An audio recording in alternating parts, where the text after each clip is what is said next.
This week on the Frame Savers, it's dangerous to go alone. Take this.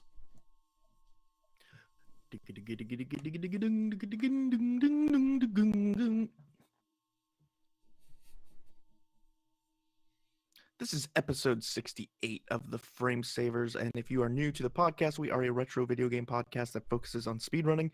Speedrunning is a hobby where we try to beat video games as quickly as possible using whatever glitches or tricks we have available to us, and this week we are talking about a little-known hidden gem for the Nintendo Entertainment System called The Legend of Zelda. Every time, man. Every time. Yeah, I don't know it. I had never heard of this until today, but I think I can talk a bit about it. But before we dive into that, how are you doing, Chad? I'm doing pretty good, man. What have you been up to lately? I've been doing the speed games. I've been racing you and our friend Tina a lot in Link to the Past. I've been having a lot of fun ramping up my lack of skills for the tournament coming up here. Talking about A Link to the Past goes directly in contradiction to you saying that you only just recently heard about The Legend of Zelda. Yeah, that joke's dead now, I guess. I really ruined it. And then I don't know, just other speed game stuff. Played a little Fortnite last night for about 10 hours because it's addicting. What about you? I have also been doing the speedrunning lately. Ever since that episode of the podcast where we talked about Pugsy, I've been playing that. I've also been playing A Link to the Past. I finally broke through and got a big PB recently, so I'm pretty happy with that. The phone calls have been coming in. Some of the esports teams have been wanting to hire me, but I'm trying to shop around, see what I can get the best deal for, Nice. Yeah, we both PB'd the same day yesterday. So Yeah, I got a nice juicy one, pretty close to my sub 90 goal. We'll see if it ever happens. I'm fairly convinced that at this point I will never PB again. So yeah, this sounds pretty reasonable. So, and if you are new to the podcast, we are actually streaming this live on twitch.tv/theframesavers. So what's up, chat? Hope you're all enjoying this so far. We've got some cool community events coming up for the speedrunning community. Calathon 2018 is coming up April 12th to the 15th. So that's about 2 weeks from right now, but this is going to be posting on the 11th. So if you're listening to this on iTunes or whatever, this is starting tomorrow probably. So definitely check that out. Where is that going to be posted? That's twitch.tv/Calathon. Okay. It's a co-located marathon on site in California. A lot of really great runners. They've been building their brand over the past few years. They're really starting to come into their own for the most part. The East or the West Coast has been sort of clamoring for a good event to take over that side of the country ever since SGDQ left the West Coast. Bunch of hippies over there. Yeah, that's true, but I think that's sort of what they're going for. And sunshine and They love it. They love all that stuff. Yeah. They love the water and the beaches. Yeah, that stuff's outside. It doesn't belong in a video game marathon. Agreed. Also, we've got the Zelda Speedruns Marathon, somewhat relevant to what we're talking about. Zelda Speedruns Marathon 2018 is happening, and that's going to be April 13th through the 16th. You can find out a lot more information about the group Zelda Speedruns as well as the marathon that's going on at zelda.speedrun.com. And their marathon will be at twitch.tv/Zelda Speedruns, if I'm not mistaken. So definitely check all that information out. We'll be tweeting out about that marathon starting when it comes up. That's definitely one of the premier events for the year, so we won't miss out on making sure people know it's going on, just like Calathon. Absolutely. And then Retrothon on RGL, our friends over there at Retro Gaming Live TV. That'll be April 22nd to the 29th. That's a retro marathon from anything from Atari to Dreamcast, I believe, is what they listed. So that's going to be a lot of fun to check out. If you're looking for other community events, our buddy here, Chad, did an awesome job organizing kind of a Google calendar that you can check out for that. It's is.gd/speedrun events. And he's been keeping up with that. And it's really cool just to kind of have a resource like that in the community for you to be able to see kind of what events might be coming up if you're looking for cool stuff. I believe also we have something in our Discord that helps tell you what's going on, like live time, right? Yeah, if you go into our Discord, we have a channel where it constantly updates what events are going on and even what is playing during those events. So it keeps track of their schedule and tells you what game is currently happening and what games are coming up next. So sounds like black magic right there. It was a work to Yeah. create, but I think it's good for people to be able to see that kind of stuff at a glance. So if Did you're you wanting to keep study track of under that stuff, Professor Snape for Professor Dark Arts to that's get how I to get that's how I made the magic happen. Yes, nice? So, are we going to talk about this episode by ourselves? Do we know enough about this game, or should we get I know help? plenty. Or I think we should be sufficient for this task. okay, that sounds good. But just in case, we decided to invite Lack Attack 24, world record holder Woo! in Zelda, all around speedrun connoisseur. You may remember him Absolutely. from his brief stint on the Frame Savers back when we did Mhm. Super Mario RPG. How are you doing, Lack? Hey, I'm doing great. Thanks for having me on again. Apparently, Yeah, my performance was good enough first time to have me as a repeat guest. absolutely. I mean, no way do we lap every other speedrunner and come back to you. It was only the 28th choice. Yeah. No, that's Black's awesome. He speedruns everything really well at a very high level, especially this game at an absurdly high level. So it's really exciting to have him come on here as a resource. Want to do this game justice. It's an amazing game. We always ask why for what episode we're doing. I don't think this one really requires much of an answer. I mean, The Legend of Zelda is one of the best games ever made. It's classic. It kind of kicked off a whole genre of games. It's one of the first games that was really open world and exploratory in this nature. And I think it has some nostalgia. It seemed to have spawned off actually some other video games after it, so that's kind of cool. There's Yeah, a it's whole hard to series it's of hard to games. think of a ton of games in this modern era that don't probably lend or don't owe Legend of Zelda some debt for coming up with some idea along the way. So uh, Absolutely. So we're gonna go ahead and take a quick break, listen to some of that iconic Zelda music, and then we're gonna tell you some of the history of this game.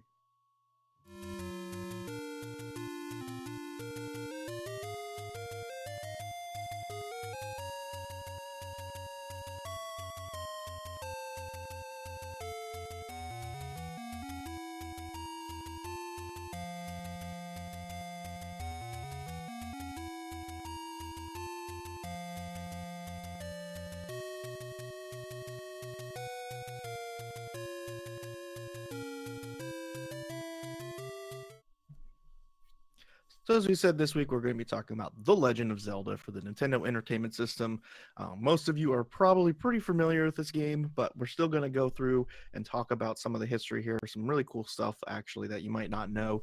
So, Zelda is an action adventure game designed by Shigeru Miyamoto. You may have heard of him. He made something called Mario. Pretty cool guy. He produced this game, and Takashi Tezuka wrote the story for it. Keiji Terui actually wrote the backstory for the manual, drawing a lot of inspiration from medieval Europe. And he actually worked on a bunch of anime shows at that time, including anime called Dragon Ball. I know Chad's a huge anime fan, big into the anime. I do love the Japanese anime. Yeah, it's pretty sweet. And development for this game began in 1984, so way back. We're talking about the Famicom came out in Japan in 1983, so this is an early title, and it was released under the title The Hyrule Fantasy: The Legend of Zelda in February of 1986 on the Famicom Disk System, which we've talked about for a number of different games. If you're not aware, it was a disc-based Famicom attachment that allowed you to kind of have these little floppy disks that were rewritable. You could save on them, and they had a little bit more storage than a standard Famicom card. They had a different sound channel. You can see there if you're watching live a really cool, really minty Famicom Disk System title there, right there. So that's pretty cool. For sure. And this was one of the FDS release titles, along with a re-release of Super Mario Brothers, and then tennis, baseball, golf, soccer, and everyone's favorite game above this, Mahjong, which I think Lack also speed runs. Famicom Lack Disk System speedruns as I Mahjong? can't even spell mahjong, so I don't know. Yeah, and what's interesting about this, so this game was actually developed concurrently with Super Mario Brothers, with Miyamoto deciding which ideas they thought were good Mario ideas and which ideas were Zelda ideas. You can see that in Basically, a lot of games, actually. You can see that with, like, the Chain Chomps. There's, like, a debate on whether or not Chain Chomps are canonically Mario enemies or Zelda enemies. Which, yeah, just so we're perfectly clear on the detail, that's Chain very Chomps clear. are canonically Zelda enemies. Okay. They were designed for the Zelda universe. Wow. Okay. You heard it here first. I'm not going to argue with him. He looks very, very set in his way on I that would one. I So would fight I'll let over it go. this one. Yeah. So at the time Mario was basically a pretty unique game. We had the episode with Darby and on about this, but a lot of games at this point in time focused a lot more on high score, and this was a game that actually just kind of focused on actually beating the game. One of the first side-scrolling platforming games, as opposed to like these single screen games that were popular before that. And then Zelda was unique basically for its lack of linearity in its puzzles. So instead of going from point A to point B, you could explore the map and try and figure out where to go. And so this was a really cool concept.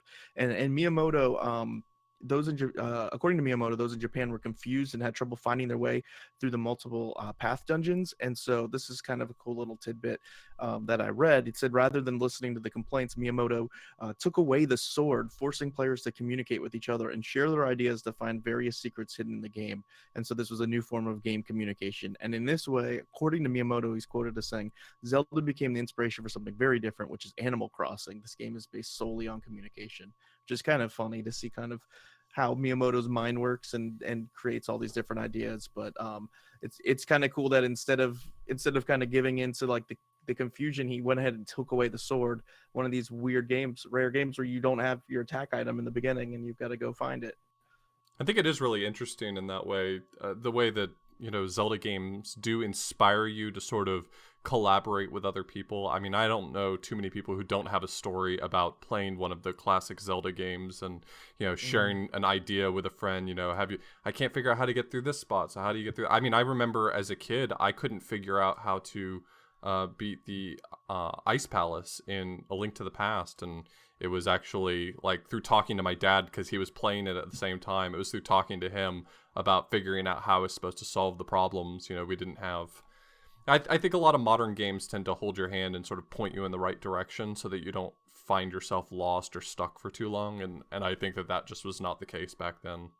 Yeah, I mean, this game really was very unique. I grew up with a dad who, when this game came out, my dad would just stayed up all night and then went to work like one or two nights in a row and like barely slept so that he could just beat this game because he loved it so much. And I think similar inspiration came from like Adventure on the Atari. That was like one of the other first games where like you kind of had to figure things out and people would communicate and talk about, oh well, how did you do this, how did you do that? And Zelda's a pretty it is a pretty obtuse game if you approach it from not knowing anything. And so especially the US translated game, because I think some of the translations fall a bit short for telling you what the puzzles are and how to do them. And so it was one of those games I remember as a kid where people would be sharing information to say, oh well, how do you get this heart piece, or how do you get that? So it's kind of cool that Miyamoto kind of dug into that concept. Yeah, I think the great part about this kind of game where you do have to figure it out yourself is like kind of you have a story for how you figured it out or someone you learned it from. So Mhm. and that's Yeah. different for everybody. As opposed to some other games that may kind of tell you where to go. Yeah, it's a bit of a bummer that, with the internet and other things, we don't really have this gaming experience that, Right. a lot of us had when we were younger, growing up with the NES and SNES. And we'll talk later, but that's a big reason. This game was a big inspiration and reason why Nintendo Power Magazine even started these tip and hint lines and people wanting tips, wanting hints. Now you can just Google that kind of stuff, but back then that was pretty cool. So. Yeah, so this game actually utilized the Famicom Disk System's fairly large storage capabilities. So each disk was about 128 kilobytes, which differed from the size of the actual cartridge releases. But to save space, the text was only in katakana, and this also allowed them to make use of the additional sound channel. I think this was the case for a lot of the Famicom Disk System releases that were released both on cartridge version and Famicom Disk System. Usually the Famicom Disk System version is considered to have the superior audio quality because they did have access to extra sound channels and things like that. In addition to that, the Famicom, the controllers on the Famicom had a built-in microphone on them, and they were used in quite a few games in fairly unique ways. But in The Legend of Zelda, there was a hint in one of the caves. One of the one of the old men said Pole's voice hates loud noise. And this was a reference to the fact that you could actually use the microphone on the Famicom version to yell and make the Pole's voice die. I've actually never seen that happen. I don't know. So you can just like enter a room and yell into the mic and they all just die? Yeah, the game or the when the microphone picks up the sound, I think it pauses kind of like the recorder, and then they all just vanish. Oh, that's amazing. Imagine getting the game, borrowing it from somebody and not having the manual. And what's a Pole's voice? Yeah, that's really strange. And then, yeah, not knowing that hint, because that is the hint in the game itself or only in the manual for hates loud noise. I think it's in the game. I don't remember. I'm not sure if it is or not. Yeah. This Okay. was also a really cool, unique cartridge. I think we all are used to seeing the gold cartridge, but that was a really unique concept at the time, and it actually had a cutaway box showing off this unique gold cart color, which is really cool. And I think that kind of added to the mystery of like it being a treasure hunt kind of game. The world and the characters were inspired actually by Miyamoto's experiences as a young boy in Kyoto, just exploring fields, woods, and caves. And he wanted to give people what the quote is, a miniature garden that they can put inside their drawer. I thought that was a really cool quote. He said, "When I was a child, I went hiking and found a lake. It was quite a surprise for me to stumble upon it. When I traveled around the country without a map, trying to find my way, stumbling on amazing things as I went, I realized how it felt to go on an adventure like this. The memory of being lost amid the maze of sliding doors in his family home in Sonobe also is a big inspiration for Zelda's labyrinth dungeons, all these different doors and stuff like that. And so these kind of concepts he was able to translate into the gameplay for this game.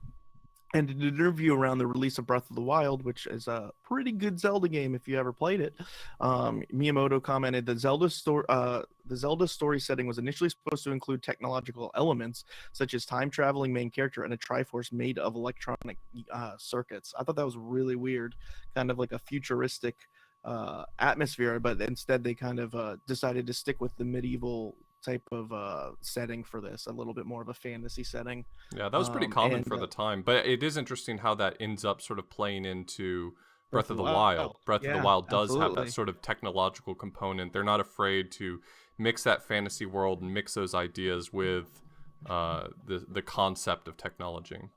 Yeah, I wonder if when making Breath of the Wild, if Miyamoto and the Nintendo team decided to kind of pay homage to the fact that this was an idea 30 years ago with the first Zelda game. Your Sheikah Slate is like this weird iPad for Hyrule, and there's a lot of hybrid modern technology mixed in with fantasy in Breath of the Wild, with these giant robot kind of creatures, and so I think these guardian robots going around. So I thought that was pretty cool.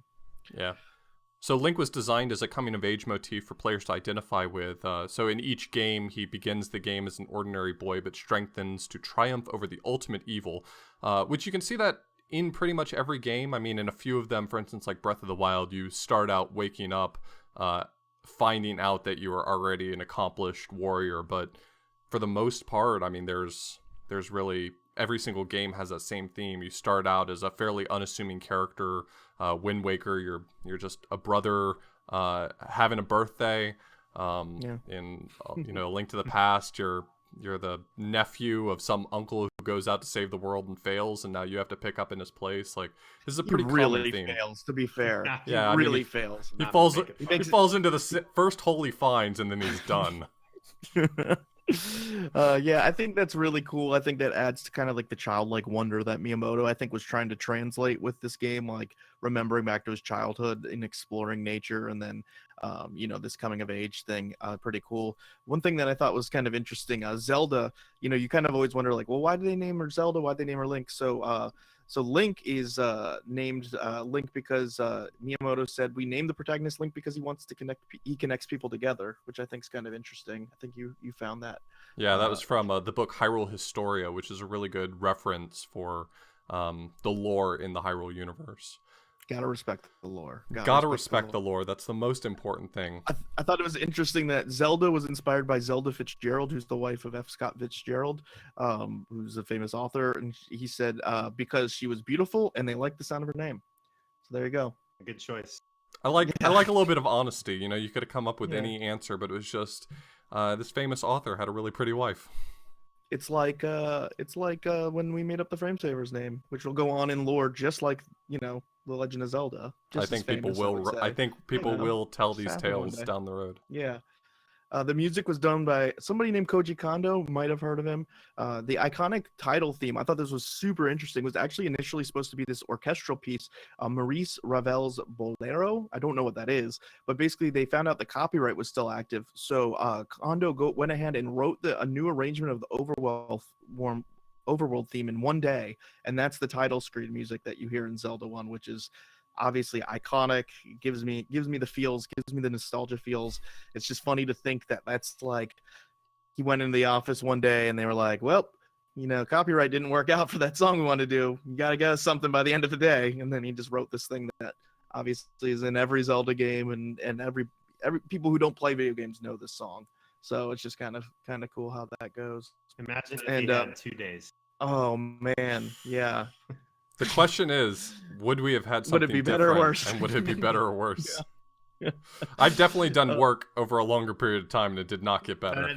That is true. Yeah. Yeah, I guess that it just worked out. It's just cool kind of how those things work.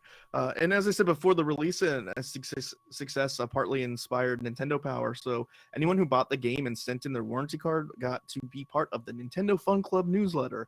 And the newsletter was like a page or two, and it grew to like this 32-page newsletter. At a certain point, there were like 1 million people signed up for this newsletter, and basically knowing that these tips were valued, that people wanted to figure out where all of the heart pieces were and how to get the different items in Zelda, and how to progress the game. Minoru Arakawa, who was the Nintendo president at the time, decided to start Nintendo Power basically based off of these things.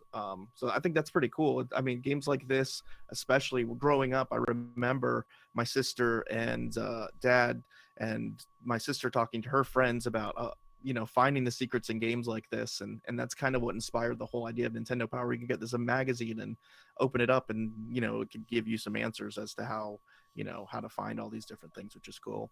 Yeah, I did not have a subscription in Nintendo Power as a kid, but I had a good friend who did have a subscription in Nintendo Power, and I'm not saying I wanted to be his friend more because of it, but it certainly was not hurting his case. There were a lot of people, I'm sure, who were friends with me because I had a lot of video game systems. I'm not saying that, I'm not a likable person. I definitely wasn't a likable kid. That's all I'm saying. So if you have a kid, I definitely had Nintendo Power as a kid too. If you have a kid and you want them to be friends with everyone, just buy them a lot of consoles. Yeah, absolutely, and everything else will work out. Obviously, the reception for this game was what we call positive. It sold over 6.5 million copies. This is the first NES title ever to sell over 1 million copies. Does that include pack-in titles? So does that? I mean, how does that? Because I have to imagine SMB1 is probably the most owned game, but it wasn't sold separate from the console. Yeah, so it's that's probably not fair. Separate copy. I would assume separate copy. Yeah. For the first to sell 1 million at least. Okay. And this place, it was the first. I remember these Nintendo Power top 30s. They would do these top 30 player polls that they would keep running for like, I don't know, a long time, years and years and years. And so like as new games were released, they would like work their way up the poll, but something might be standing there for a long time. So this was the first #1 game in the top 30s player poll. Something that I enjoyed quite a bit as a kid. And the magazine would eventually state it as the best NES game ever made.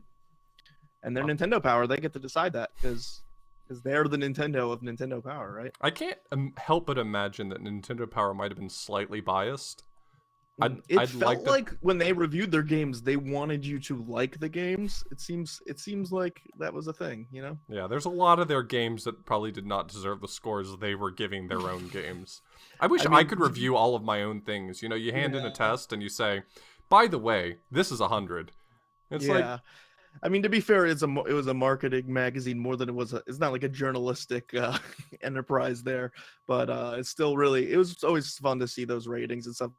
There is, I mean, I have Nintendo Power's episode 100, and they do list the top 10 worst games on there. So, I mean, I guess sometimes they're willing to acknowledge when they fail. And Sure. #1, Baby Kids. Oh. There you go. Does that hurt I you or make know. you feel vindicated in your Oh, frustrations for it? vindicated, Okay. 100%. I Okay. mean, Rocky and Bullwinkle's like 10th, so that means that my game is way worse than your game. So I like that.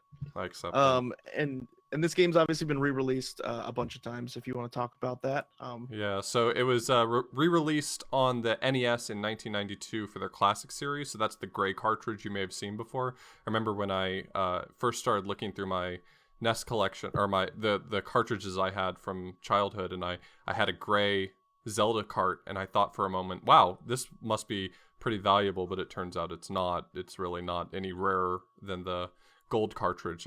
They're pretty common. It was also released in cartridge format for the Famicom in 1994. So there you go. If you're watching the live or the YouTube version, you can see it right there. Which I always thought the art on the Famicom cartridge is just absolutely gorgeous. we It's just really, brought really Lack nice. on literally to be our Vanna White Yeah, right now. that's He's, what he's just holding up objects. And Please. it's perfect. If you show our guest the next item, there was also a broadcast Satellaview version of this game. Now it's not a version of this game in the same sense.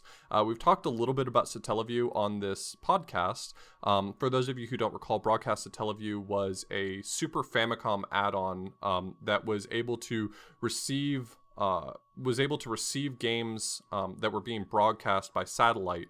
And you could download them to a blank cartridge on your console, and you could play them for a brief amount of time. Most of the games that were released in this way were episodic and were only available for perhaps 4 hours a day, once a week, sort of in this sort of format. And there was a version of the Zelda 1, or at least a game that was inspired by the Zelda 1 gameplay engine called BS Zelda no Densetsu. And it was an episodic 4 episodes for the Super Famicom, and it was broadcast over the year 1995. And it had 4 episodes. The dungeons were laid out differently. The overworld was different. It also made use of the Satellaview sound link, so it broadcasted CD quality audio, where voice actors were sort of speaking lines from characters and telling you what to do along the way, telling you when special events were taking place. It's pretty fun to play. You can actually still find the ROMs for them and play them on emulator or on a flash cart. They're pretty cool. So if you think that sounds neat, you should check it out. Lack, please show the Satellaview to the Oh, viewers. yeah, here you go. No, I think that's just a really cool idea that they had with the Satellaview, because I mean, I think I watched watched a video or read an article about it, and just how they gave you like pieces of the game. Mhm. You had that week of anticipation for like Right. the next week. I think something like that would really take off. It's Yeah. really interesting because there's a lot of stuff that's kind of lost to history there. We talk about like video game preservation, and like, modern games are, a lot of them will disappear one day because they're on servers or they're only multiplayer online and stuff. There's like a bunch of Kirby games like apparently on the BS Satellaview that we're not like sure what they were. I mean, they're like just little mini games and stuff, but like there's all kinds of stuff that came out on this thing that we just will never have because it didn't have physical cartridges. But that would have been so fun as a kid. I obviously didn't get to experience it, but that'd been cool. Yeah, it's crazy. Like, we're sort of in an era now where there's not a lot of financial incentive for companies to do this, but we're now in an era where there's the technological advances that could make this really cool. Something like, sending out just for 6 or 12 hours, just one day, here's a little bit of sort of DLC content for Breath of the Wild. You only get to play it for this long, and then you continue from there. Next week's content will come out. I mean, of course, the cost of making that content has scaled exponentially. So being able to produce a little bit of content that only lasts for a 12-hour download is probably not financially viable for them anymore. But I mean, you see it a bit with some PC games. There's episodic games where you have to wait, like I was just playing Life is Strange recently, and you have to wait 6 weeks from, for the next episode to get released for you to be able to play it, even though you've bought them all. So I mean, you do have that kind of stuff sometimes. Sometimes you do have like seasonally inspired things that get released for the games, but yeah, nothing that's quite like this, which is pretty cool. For sure. So in addition to that, the game was re-released in 2001 on the GameCube game Animal Crossing. Animal Crossing actually did a pretty nice job of preserving a fair few NES games. You could find the console version of them in the game, and if you dropped them in your house, you could actually play them. So it had like Excite Bike and Mario Brothers, and Zelda 1 was in there as well. Quite a few games were actually available in that way. And then it was officially re-released in the Legend of Zelda Collector's Edition for the GameCube. Were they like playable inside the game of Animal Crossing? Yes, you would sit down and it would pop up the game and you'd be playing the actual game. Okay, yeah, that's what like Day of the Tentacle did that with Maniac Mansion. Oh, where, really? Like you're playing Day of the Tentacle, you sit down at a computer, and now you can play Maniac Mansion. Oh, That's the only neat. time I've really like experienced something like that. But it seems so strange to like be able to play Zelda 1 inside Animal Crossing. I've never understood Animal Crossing. I think it's way too meta for me or something. I don't understand. It's like having friends without having friends. But So they're also animals. An interesting bit of trivia is that for those of you who saw the last GDQ, there was an event where it was the Punch Out. So the two versions of Super Punch Out being played simultaneously by Zallard, and they had created a fairly elaborate system for allowing him to play both games with one controller. OmniGamer had made it for him. But in the case where that had failed, in the case where they couldn't get that solution working because it was sort of a temperamental setup for getting one controller to control both games, they actually had a backup plan, which was to have him play with a single Wavebird with two receivers in two different GameCubes, one of them with a version of Super Punch-Out. I don't remember how he would have access to that one, but on the Wii, he would have access to it through the Virtual Console, and the GameCube version of Animal Crossing, he'd be playing regular Punch-Out there. So, oh my gosh, that would be really weird. There's my anecdote about Animal Crossing versions of classic NES games. So this game was actually re-released also. So this game just got re-released to death. Got re-released for the Game Boy Advance for their Famicom Mini / Classic NES series. So they released a lot of a lot of NES games for the Game Boy Advance in this series, along with The Adventure of Link in 2004. And then, of course, there were the Virtual Console versions for the Wii and 3DS and probably Wii U and going forward into perpetuity. I like that this is The Legend of Zelda spawned a solitary sequel, but many prequels because of the timelines, I guess. But then you could also talk about like parallel. I don't understand. There's a lot of other Zelda games that came out. Yeah, so technically speaking, as far as Zelda 1's concerned, there's only one sequel to Zelda 1. That's Zelda 2. But all the other games are considered to be prequels or spin-offs. They're not actually related. In fact, while it's a huge joke for the Zelda series in general about how it's, every single game is a different Link, it's a different Zelda, it's a different Ganon, it's sort of in a parallel timeline. That is true. The whole idea of Hyrule is that it's a universe where there will always be one hero, one princess, and one, evil lord. So yeah, I mean the timeline saying these are like architects or archetypes that are continually rising up in different generations. So there's another Link, another Zelda, another Ganon. I didn't realize Impa was in this game, by the way. Impa actually in Zelda 1? Or at least maybe mention of her in the manual. I know that this game is sort of the genesis of the 5 main characters: Link, Zelda, Ganon, Impa, and I guess the Triforce, if you want to consider it to be sort of a character of its own. Maybe the old woman. Yeah, maybe that's the case. Maybe that's the start of Impa. But it's interesting because I can't think of a whole lot of series that sort of at the very beginning introduce a lot of characters that really manage to stay staples. A lot of series sort of transform over time. They figure out where they want to go with it. But I think Zelda, despite the fact that every story is pretty unique every single time, I feel like they manage to tell the same story in a different way. It is kind of interesting that they sort of revive the same characters over and over. Impa has taken different forms in every single game. Even the Triforce has taken different forms in every single game. In the first game, it was 8 shards of the Triforce or 8 pieces of the Triforce. In A Link to the Past, it was just one Triforce. In most games from Ocarina of Time on, it was always considered to be 3 different pieces of the Triforce, just by nature of the way that the image looks. But it is kind of interesting how things sort of transform over time. Sure. Yeah. So that's Zelda 1 and Zelda in a nutshell. This would be probably a good time just to kind of talk about our own personal history with Zelda 1 and maybe opinions of the game and stuff. I mean, Lack, did you grow up playing Zelda 1? Is that kind of what inspired all of this? I would say a lot of time put into this game. I did actually. My cousin gave me his copy Ooh, good cousin. when I was like 7. And I do have memories of playing Zelda 1 upstairs after school most days, eating a bowl of ice cream, playing Zelda 1. Nice. I do remember falling asleep to the game over music too, just taking a nap right there. But Did the game Zelda. What's that? did the game take you well over 30 minutes at that time to beat? Or Yeah, you it's still more like slept 30? 37 minutes at that No, I'm time. sure glad you Might drew have out of been that. embarrassing. Who's got that kind of time on their hands? Yeah, it's just but yeah, I played Zelda 1 a lot as a kid, and it just, have really fond memories of it. And Did you ever it was beat it? one of the I did beat Zelda 1. Oh. I beat the first quest, but I did not beat the second quest until 2014. Oh wow, cool. That's really interesting. Yeah, as a I- kid, I didn't really play Zelda 1. I had access to Zelda 1. As I've mentioned before, I didn't grow up with a NES in my home. My grandparents had one. I had cousins who had an NES. So between the choice of playing Zelda 1 and Zelda 2, I actually played Zelda 2 a whole lot more.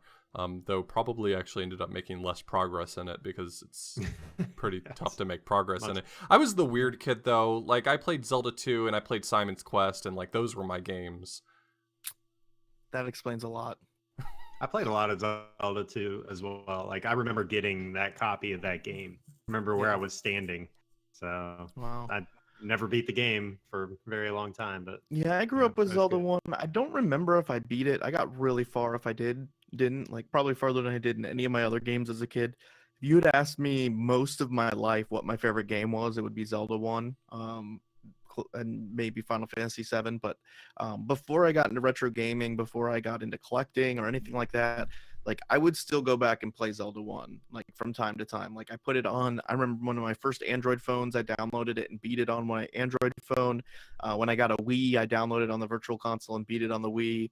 Like I love this game so much. I mean, I grew up with my dad being real excited about this game, and my sister as well, and this was kind of like told to me as like, this is the best game, like you have to love this game. And so I'd spend all kinds of time just burning all the different bushes and every single screen trying to find different secrets, and like only having the blue candle, so you have to like go burn a bush, leave the screen, come back to the screen, like just hoping to find any secret you could, getting as many bombs as you can and just bombing all the walls, hoping to find another hole that just gives you nothing or gives you a couple rupees or whatever. It was just a ton of fun. I loved this game so much as a kid. So yeah, finding that staircase when you burn 25 bushes on the screen and getting that one, you're like, oh my gosh, finally. And you're like, yes. And then it's just like, Yeah, you but get somebody 10 can take rupees. mine. And you're like, okay. But you're still excited to find it. So yeah, I love this game quite a bit. It has a very nostalgic part of my heart. So maybe one day I'll speedrun it. You never know. Maybe. You plan to get sub 30? Oh, easy. I'd say Okay. it's sub 25. Okay.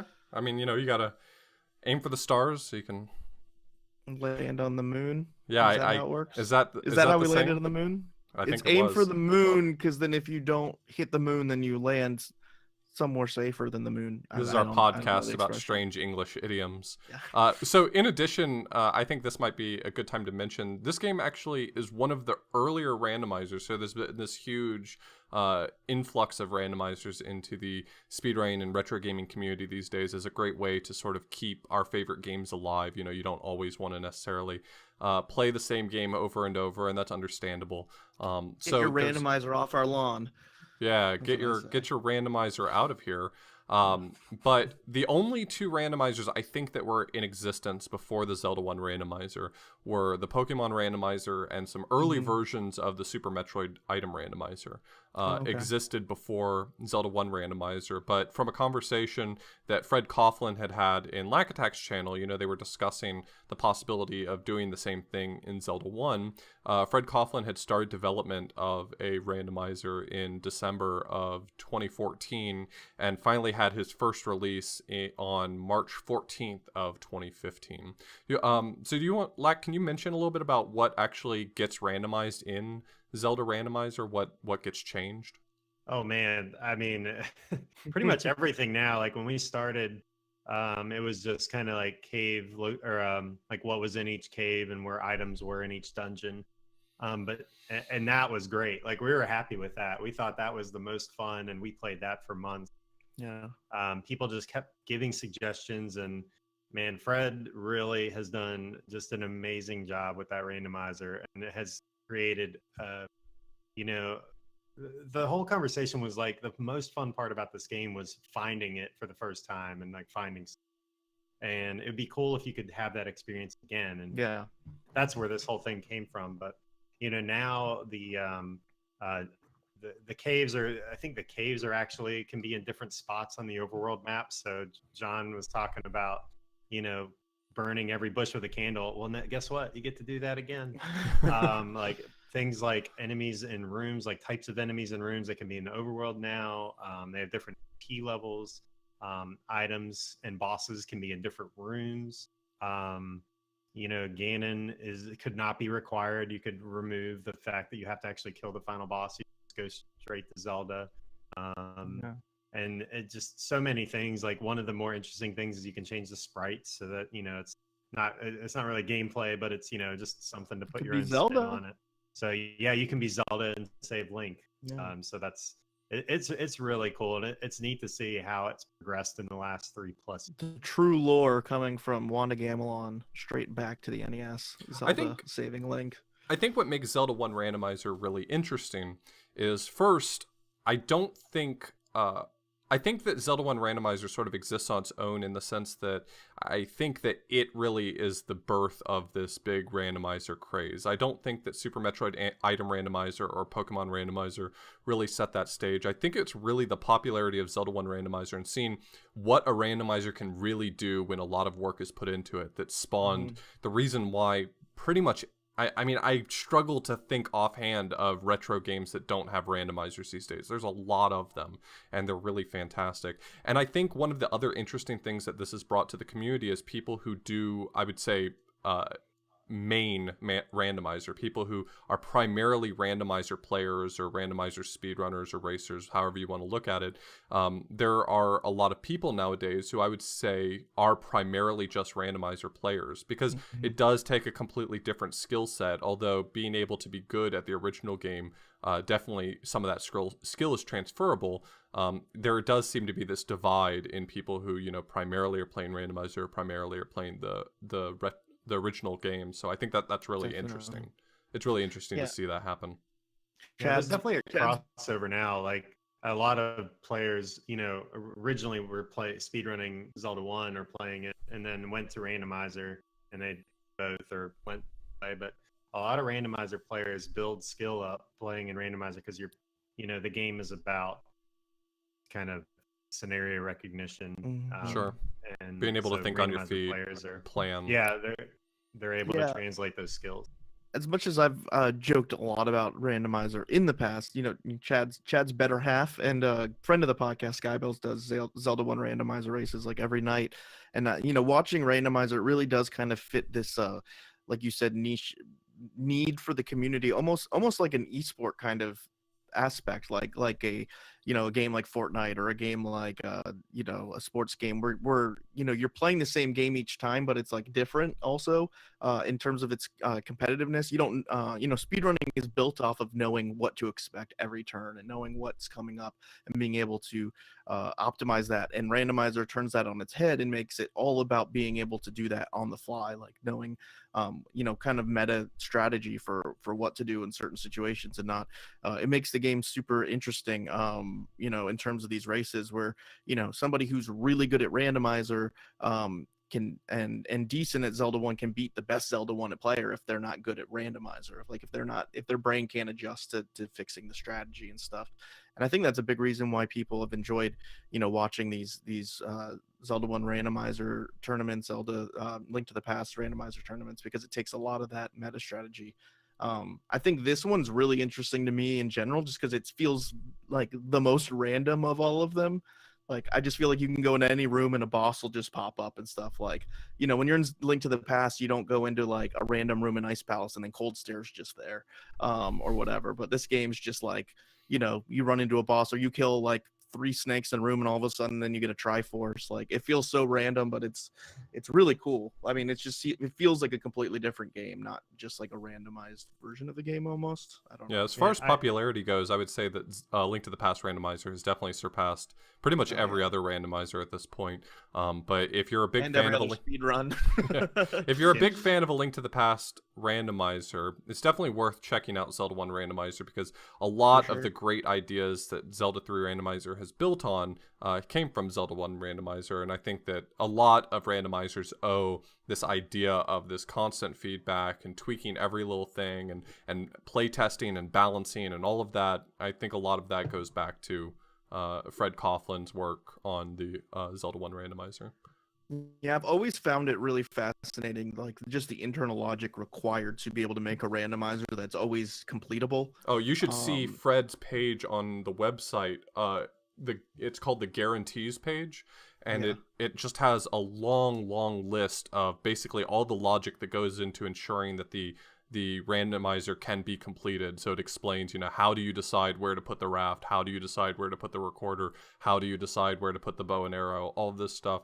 And it says basically after that, as long as all of these things are held to be true, then, we verify that the randomizer can be completed.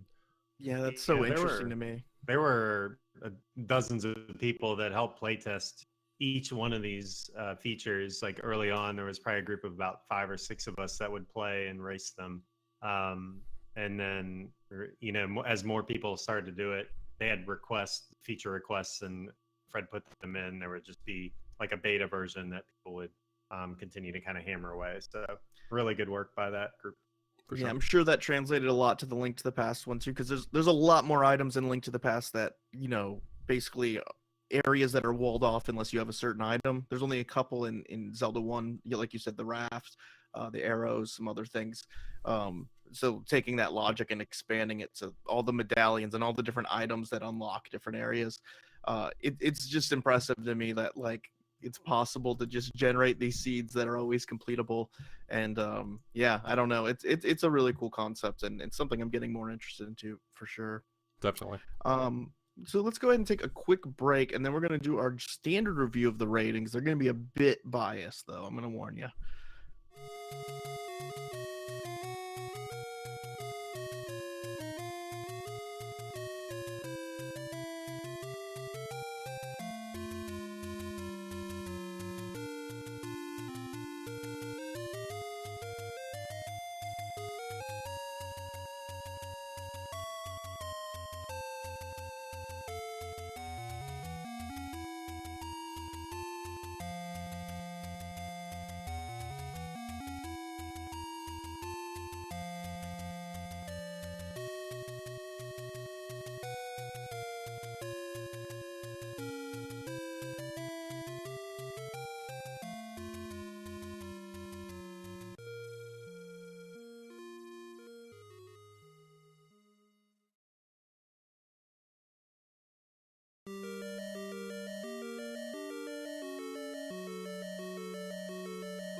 So as usual, before we really jump into our discussion about the speedrun, we want to take a quick moment to talk about our ratings for the game. So we're going to break down the game the way that we usually do, talk a little bit about the graphics, music and sound, controls and gameplay, difficulty and fairness, fun and replayability, and then talk a little bit about our final score for the game. So I guess it's just time to kick it off. Let's talk a little bit about the graphics. So John, what do you think about the graphics? I love the graphics. I mean, this game was released in 1984 on the FDS, so I mean, this is an old NES title. The graphics are obviously pretty primitive compared to, you know, what would happen later on in the NES life cycle, Super Nintendo, stuff like that. But they're iconic graphics. I mean, every character sprite is pretty unique and recognizable, to the point that they've been developed into all these other Zelda games throughout, you know, the last 30 years. So I'm a big fan of the graphics. I mean, the overworld can look a little bit samey. Obviously, the dungeons are very samey. I mean, they're basically different colors and all basically look the same, tile-based kind of thing. But you know, I've always loved the graphics quite a bit. It leaves enough to the imagination for you to kind of just imagine this world. What about you? I mean, it's pretty early on for the NES, but at the same time, like, I understand why it's designed the way it is. It's definitely a space-saving feature for a world this big to be able to have every single world. At least when you think about, for instance, the dungeons. The dungeons have sort of a specific pack of enemies, a specific layout of blocks. There's sort of a discrete number of them, a finite number of them that are just pulled from a table somewhere. And that's why, for the most part, the dungeons end up looking very similar to each other. Some rooms look very similar to each other. You end up sort of seeing the same room repeated across multiple different dungeons. I think that if you're going to like look at every single category for this game, the one where it's definitely the weakest is going to be graphically. I think this is the case for both of the NES Zelda games, in the sense that even Zelda 2, every single dungeon looks exactly the same, just sort of a different color palette. Yeah, the dungeons are real tough to differentiate from each other outside of, you know, knowing the bosses and knowing, you know, once you know them, obviously, like Lack does, they're all very different to him. But in terms of just entering them and going into them, you're not like, oh, this is, you know, this is the ice level, or this has this theme behind it. It's just colors and tiles, and so I can definitely appreciate that criticism for sure. I would say that you know, the enemy design is really nice. You know, Link's sprite's really nice. I think a lot of the graphical assets, like the HUD and the pause menu, have a lot of really nice elements to them that are graphically pleasing. But the world design in general is very samey. And it's hard for me to criticize that because I know exactly why it's happening. You invent a massive world for the NES, and you have to make some concessions to make it all fit. So I will add, and I think this fits under graphics, really cool, pretty unique of the time to add a map feature on the top right of the screen for you to be able to see where you are on the overworld and see where you are all in these different dungeons, being able to pick up a map and then see where to go. I think that's really cool. A lot of games of this vintage would not have that kind of feature, and obviously it fits with the gameplay perfectly. Again, also being able to have that menu screen and the way that's designed, I think that kind of stuff is pretty cool, for a game of that kind of 1984, you know. how about you, Lack? I mean, I kind of go along with what you guys were saying about the tile sets and overworld and all that. But the one thing I do want to point out in this game that is really cool, and I think that the developers did a great job, is kind of making the game feel 3D. Where you're going down into a dungeon where really Link is just disappearing behind a sprite. Sure. There's that, and in caves and stuff. Like if you remove the caves or the rocks, it's just a black square. But because it's in a rock wall, you think you're going into something that's in front of you. Yeah. Also, the basements where you're in items. Are you going downstairs, or are you like walking like along a path like into a room? You know, you don't really think of that. I think of it is going downstairs, so it's kind of neat to that's definitely kind of create that depth. That's definitely a good point, that mention of the idea of creating what looks like sort of a side view, almost a platformer-esque view of the game, but it's really created with the exact same tools in a really unique and inventive way. So yeah, that's a great point. And you see that repeated in Link's Awakening, though at that point in Link's Awakening, they really were developing sort of a separate engine where that took place. In Zelda 1, they were able to reuse the same tools they already had, just to create. That is impressive. Yeah, you don't even think about it really, which is meaning it's succeeding if you don't really think about it. I will say also some of the boss sprites are pretty cool. Gleok's not bad. I like the giant eye spider that walks around. What's that Goma. guy's name? Go. Goma. Goma looks really good. Ganon sprite's pretty cool. So, but yeah, for the most part, pretty primitive graphics, but I think it works. What about the music and sound? I'll let someone else wax poetic over the music, but I will say that the sound effects are fantastic. I think that all of the sound effects are really good. Yeah, I absolutely. I really do enjoy the music, but I'm going to leave it to someone else so that you don't just have to say, I mean, the yeah, what iconic that guy do said. do do do. Like, I mean, Everything that though, used to be just like that used to be my text message noise. I think before I even got back into retro gaming. Like, it's iconic. The sword beam sound is like really big. Yeah.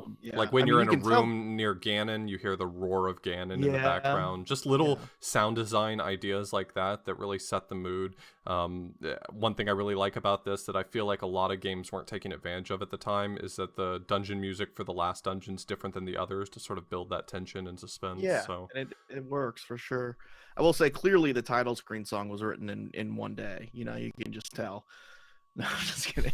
The title screen's iconic. The overworld's iconic. The dungeon music's a little bit less amazing. And there are only really like 3 songs, and then I guess the final song when you beat the game. But I mean, there's not a ton of variety, but the songs that they do, to me, then they never get old. I'm sure maybe to Lack they might get old because he's listened to them for a lot of time. I honestly love that music and will listen Yeah. to it. You know, people ask if I get tired of the music, and I say no. Just the dungeon music. Like I don't even hear the underworld dungeon music, the normal dungeon. Yeah, But the overworld theme is just so good, it and it's just is. like, hey, we're going on an adventure, and it's just really just uplifting, and the final dungeon music is just like, all right, it's time to play. You know, hope you brought your A game. Yeah. Kind of sure. music. Yeah, the music design's really fantastic. It's really telling that music from this era was reused as much as it was. The music that was in Zelda 1, a lot of it has seen its way into pretty much every single other Zelda title. Things like the overworld music, obviously the title screen music, and that's true of a lot of Nintendo's titles. Music that Koji Kondo had created was, I mean, revolutionary at its time. The fact that it wasn't just completely scrapped in favor of better music written with better capabilities when they moved on to the Super Famicom or Nintendo 64 or something like that really just goes to show how ahead of its time that music already was. Absolutely. Moving on to the controls and gameplay, I'm gonna let Lack speak more to the controls. I will say normally when we do the first section of this podcast, we go over the gameplay a bit more.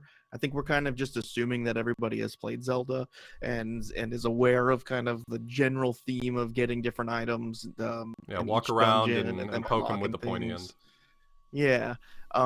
But obviously the gameplay for the time was really innovative. We said before, not a lot of games were quote unquote open world. They were much more linear experiences, and that's really what stood out about this game. I think it's a huge plus to this whole thing. It makes everything in the game, in my opinion, better than the sum of its parts, if you will. So yeah, I just wanted to point out we didn't really talk about the gameplay. I'm assuming anybody listening to this probably knows. We don't have to be like, oh, there's a bomb item and that unlocks things, and yeah. But what about the controls? How do you feel about them? I think as a new I feel like the controls they're okay. One of the main things that people will talk about in this game is that Link can only move horizontal or vertically. Yeah. And it takes a lot to get used to the grid system that's in Zelda 1, which we'll touch on later in the speedrun section. But they gave you 2 items, or 2 buttons that can do that can use your main weapon, your sword, or your sub weapon, bombs or arrows or anything else. And I thought those were really well done. And I think moving Link around feels good after a while. Like you get used to kind of moving on those planes, but you don't have that free form kind of fast movement like Mario. But Sure. seem to have pretty good control over Link, but he will do some things sometimes that you don't expect him to do. Yeah, it definitely doesn't have the fluid control or movement of like Link to the Past that got refined, obviously a console generation later. This was you know, and Zelda 2 obviously was completely different control gameplay. So, but yeah, I can totally see how it's if you didn't grow up playing it and you were to start playing this for the first time in 2018, you'd get a bit frustrated with like with the different grids, you know, how you move, how you have to kind of move around certain enemies, like fighting dark nuts and stuff like that is really frustrating and difficult. You know, um but you know, there's a lot of this game's not really one of those games that's, you know, built around the controls, I guess. I don't feel like I it's would definitely say built more around the gameplay. I would say, depending on what you're meaning by that, I would say that a lot of the game design is built around the controls. So this Uh-huh. idea of being locked to the grid, a lot of the combat sort of, whether it be makes it more difficult or is just built with that in mind. I think a lot of the Yeah. combat takes into account this idea of being locked to the grid. I really like games that have those sorts of limitations when they design the game intelligently around that. We talked a little bit about that when we were talking about Star Tropics, about how Star Tropics, you're locked to that grid. You can only move from tile to tile, but a lot of the level design is built with that in mind, and so it becomes less frustrating and more starts to feel like it's intentional puzzle development. And Yeah. I've always liked I that could see about that. Zelda in the sense that a lot of the combat's extremely challenging. And of course it's challenging because it would be easier if you could move diagonally, for instance. But I Mhm. think that a lot of that combat and a lot of that gameplay is designed with that in mind in advance. Yeah. I mean, even stages like in level 1, you know, the snakes or are they called ropes? What are they called? Yeah, Yeah, ropes. level 2 has ropes. Yeah. Yeah, the ropes, like if you're on one half of the tile, they don't run straight at you, but if you're lined up exactly on the same tile as them, they run towards you. And so you can use that gameplay wise to, you know whether or not they're going to run straight at you or whether you're around to maneuver around them. So yeah, I mean, the game definitely utilizes the half tile movement and the non ability to move, you know, diagonally and stuff to kind of create its gameplay. I'd agree with that for sure. What about difficulty and fairness? I think this is basically impossible for us to talk about in 2018 because this game, like, if you grew up with it and you know where everything is, it doesn't seem like, I mean, it's still a hard game for sure, and it is hard, but like, it seems like a fair game. I don't think this is a fair game, honestly. I think we give it a bit of a pass for the fact that, you know, it was fun to find all of the different things and stuff on our own, but a lot of them have no hints towards them or any, you know, I think part of this deals with poor translation. Part of it deals with just kind of the obtuse nature of the game. You know, there's just stuff that it's really hard to So know like the how you would situations figure where you out were how to supposed navigate to it. places like where you were supposed to burn down a bush in order to find a stairwell underneath it. Did the game really hint at that at all ever? Were They you told about There things like is that? one, like at level 8, for example, is hidden under a bush in first quest, and it does tell you to burn the tree at the dead end. Okay. So, like, you can't But like walk through that's the it. So hint, that you was the know? hint, you know. Right. So Yeah. it isn't like go burn the bush on this tile, or on this tile of the map. But yeah, I agree that it is pretty unfair as Like I the give it such a terms of pass like because I gaming. love those aspects of it, but like if I were to pick this game up in 2018 and it wasn't named The Legend of Zelda, it was named something else, and I was supposed to find these items and these were the hints that I was getting to get them, I would not be giving it the pass that I would because I love this game so much, you know? Yeah, I mean, I think that's just kind of like how we look at games in Sure. 1985 versus today. It's more, you know, this game was about adventure. Yeah. And I mean, even Miyamoto said earlier, like he went out in fields and, you know, it was just, you know, he was amazed at like finding things that he didn't know were there. And so, like, I think that's part of the game. Like, if you knew where everything was, why would you even go to those other screens? There's, you know, I can't remember how many screens there are, like 70 plus screens on the overall Mm-hmm. map. And why would you even go to the other screens? There's a whole section of the world that has no levels in it.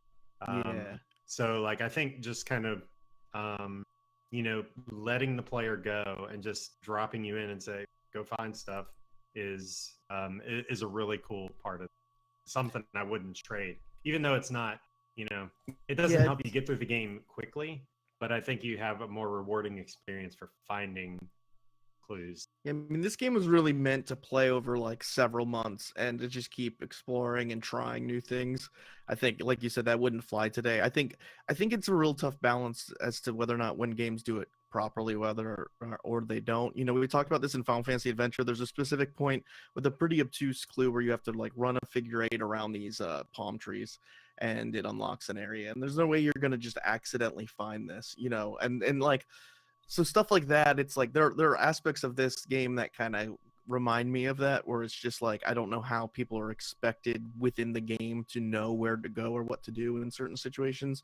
You know, it's tough to find a balance as to like you said, the kind of exploration, open world, you know, adventure experience, but also like guiding a player within a gameplay experience. You know, there's no real right answer, but you know, I think today we Chad said, we definitely handhold a lot more. Everything has a specific intent or specific reason. I think it's nice that this didn't. I just think sometimes it probably went a little further than we give it credit for because we like the game so much. I've always thought that as far, if we're just talking about a game that strikes that right balance, you know, these days we view games as naturally being handholdy. Back in 1985, because of the fact that you were paying probably $80 for a game and you wanted it to last for a while, it was probably considered to be okay for the game to take forever to beat.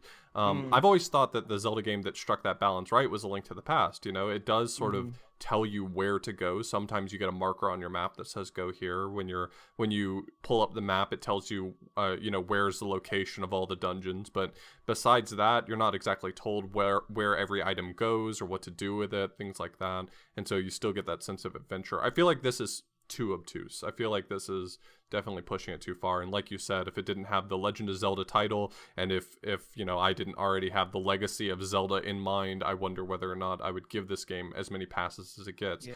Obviously, it represents sort of the you know, genesis of the Zelda franchise, not to mention, you know, many other franchises and genres that exist now. But whether or not this game itself is fair kind of remains to be seen. And I think it's also something you can't take the context of the controls out of. So we talked a little bit about the controls being, you know, sometimes challenging, and the game's nicely or you know, appropriately designed around those challenges. But whether or not you consider that fair, you know, is the game more fair because you're sort of locked to that grid, or does it make it too difficult or less fair or something like that? Yeah. I mean, if this was Legacy of the Wizard, would we be saying the same things? That's just kind of how I feel about it. There's a lot of NES games that did a lot of obtuse things, and so like this was pretty normal for games to not, you know, have this clear direction, and I think that's fine. I think that's part of what we like have nostalgia for too, as kids, the frustration and then the actual feeling of overcoming something and figuring out the next thing to do. That was a great feeling and really exciting. So like I said, I think it's a balance. I think this game is great. I think it probably goes a little too far in that one direction, but you know, I think that also is what kind of made it so fun at the time, because that's why everybody had to talk. That's why everybody was on the playground saying, "Did you figure out how to do this?" Or, you know, do you know what the meat does? Why do I have this meat item? I can put it down anywhere. It does nothing. Like, what is that for? You know, and so like stuff like that is kind of what makes the game kind of a cool cultural experience. You're not going to experience that though in 2018 playing it for the first time, unfortunately. You can just go ahead and Google it and just be like, oh, okay, I do this, and it kind of takes away from kind of the whole spirit of the game, which is kind of a bummer. But so one last thing I did want to mention, I wanted to bring up the manual because I think this game really has one of the best manuals in existence. You know, it's kind of an interesting conversation to talk about game manuals, because now in 2018, a lot of game manufacturers are looking at completely stopping the production of manuals altogether. A lot of games these days don't come with them. We're probably not too far until we get to the point where no games are going to come with manuals. But the Legend of Zelda manual is really interesting for a number of reasons. First, all the really gorgeous artwork and story world building that helps sort of flesh out the game. So this game is pretty sparse on its own, which I think is by design. You're sort of dropped in a world and you're having an adventure. Obviously, you're not going to start off with some character standing in front of you telling you several paragraphs of exposition. That's not natural. But the book does give you something to go on and some world building to start with. But in addition to that, the thing that I wanted to mention specifically was that the very end of the manual has sort of a, what do I do at the beginning of the game? And it sort of walks you through getting the sword, finding level 1, and then it says, you're going to go into level 1 and you're going to beat level 1, and then it says where do I go next, and it shows you sort of where you are and where level 2 is, and it says now you're on your own, you got to figure out how to get there. So it's kind of interesting that they set the stage for explaining, it doesn't necessarily hold your hand for a lot of the game. It doesn't tell you, where is everything and who's the boss of everything, but it does kind of get you started. It says, you're on an adventure, you have to figure out where to go. Let's show you how you would navigate to the first place, and then from there on, you got to figure it out. I think that's a really cool thing from back in the day, just being able to sit down, read the physical manual, kind of get introduced to a world that they couldn't actually, maybe graphically represent. I remember reading like the Metroid 1 manual as a kid. Obviously the artwork in that is pretty gorgeous as well, and kind of it creates this environment that you've never been in before.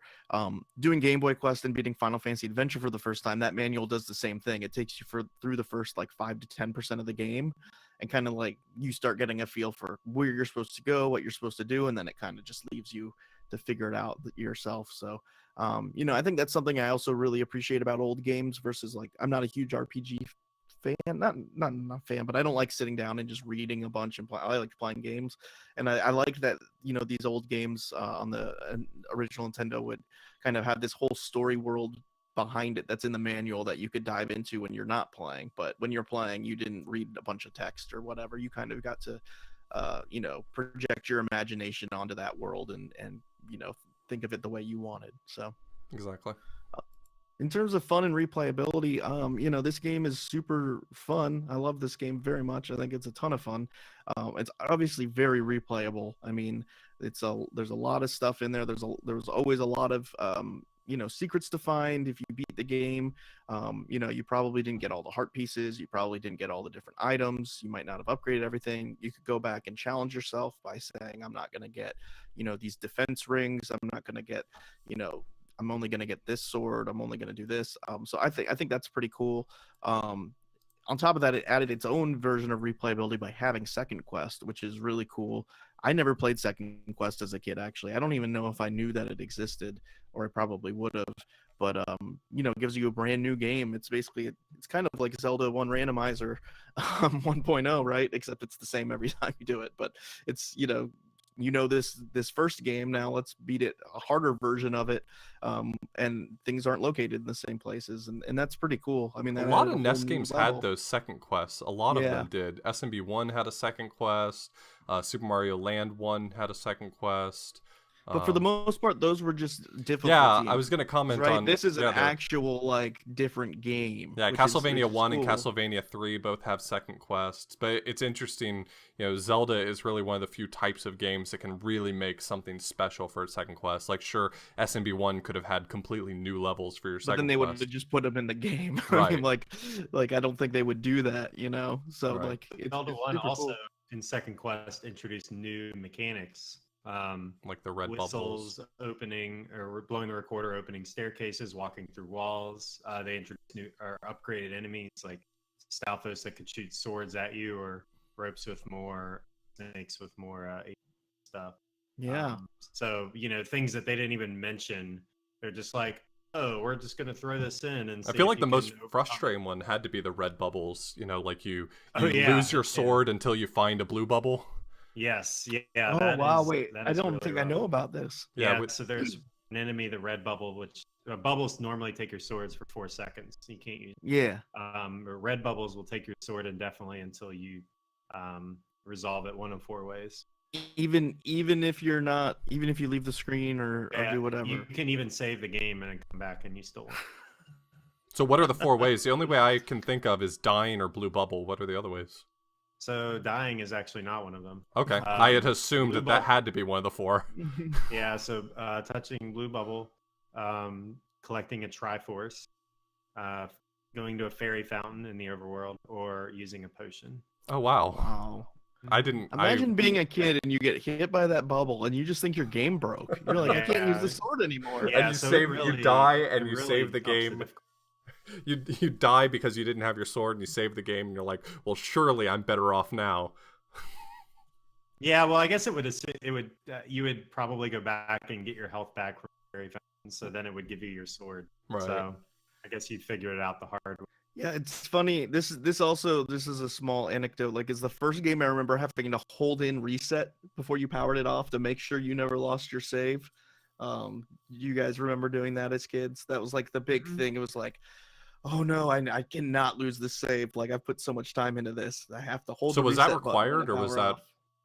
Well, I think it was more of a precaution because of the way that the game or the console powers down. Right. Okay.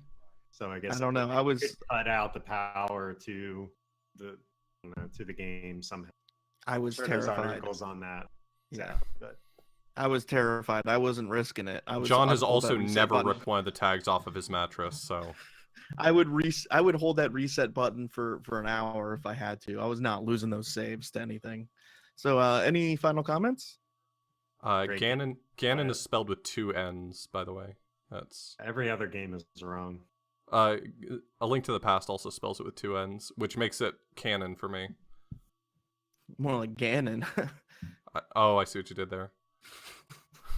Okay, so we gonna even give this a rating out of 10? Do we have to do this? Yeah, I'm like the least objective person. I know What you're do gonna you say want 10. from me? I'll lead. It's a so that 10. It's a 10. It's a 10. It's the best. If I could have one NES game, it would be Zelda 1. So it's gonna be 10 out of 10 because it has flaws. It doesn't deserve a 10 out of 10 in the fact that it's perfect, but it's, I think, the best NES experience that you can have. Like, I think it's the deepest and most nostalgic at the same time. Like, I mean, I guess there's other games that are pretty deep, like, you know, Legacy of the Wizard, Final Fantasy 1 and stuff, but this is my favorite NES game by a mile. If I had to choose between this and all the Mega Man games and all the, you know, Castlevania games and stuff, I'd pick this. So it's objectively and decidedly an 8. And if you Okay, didn't that's fair. already know where everything was, and I sat you down with it and said you have 12 hours to beat this, you'd be infuriated. Yeah. So it is objectively and definitively an 8. I told you I'm not being objective, I know. so that's fair. Yeah, I mean, I think that's more of a fair rating, for sure. I mean, I could see doing 7 or an 8. I mean, obviously, I'm only in giving which it an this 8 game fell because short. I'm only giving it an 8 because it created the Zelda franchise. Yeah. I want to give it slightly lower because of how obtuse it is. But Yeah, I mean, I think if this was any other game, I might give it a 6 or 7.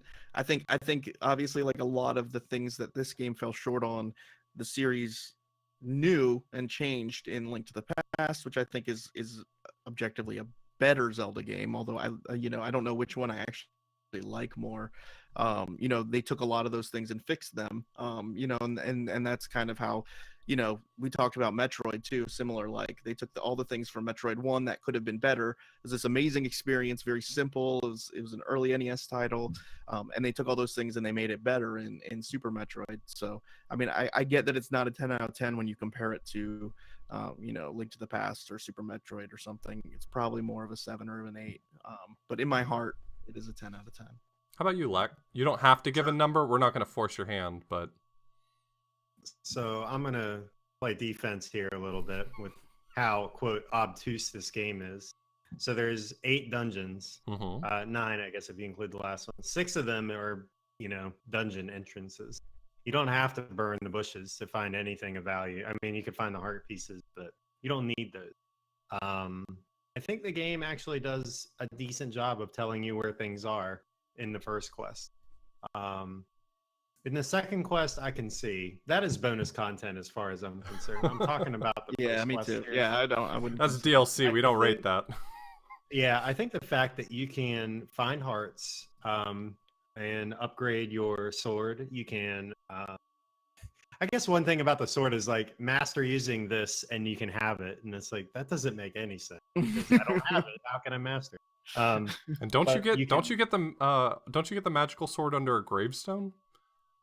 Yes. Who tells you I that? believe it tells you meet the old man at the grave. Well, that settles it. Hey, there's only 6 screens with the gravestones on it, so That's true. That's what, like 50 graves? That's nothing. yeah. Compared to how many It's a lot. bushes I burned as a kid, that really is nothing. I know. Yeah, you I burned down probably the entire burned literally forest. 5,000 bushes, and I'd have to leave the screen each time because probably didn't have the red candle. But So I think for what this game has done, if you look at if you look at it in 2 different ways, you look at it when it came out, in the era it came out, if you're in 1985, I still think this is one of the best games ever released Absolutely. on the NES. And if you look at it historically, I still think this is one of the best games released because of how much other games taken from it, Yeah. how much it's held up over time, how iconic the franchise is, video games.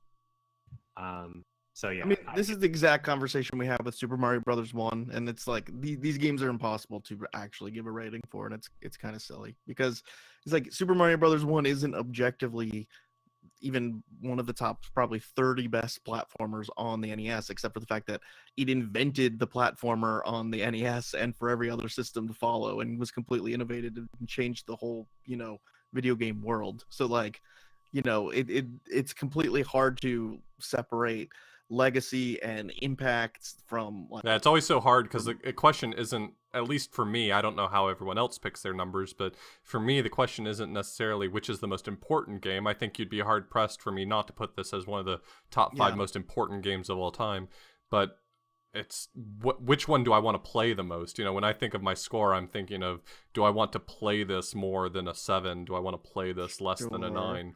But like, you can't compare this to like Breath of the Wild or something. I mean, like at a certain point, context really does matter. Like the fact that this was a 1984 game versus I got you. a 1992 game versus a 1998 game. Hey, you don't have to sell me on anything. I gave it an 8.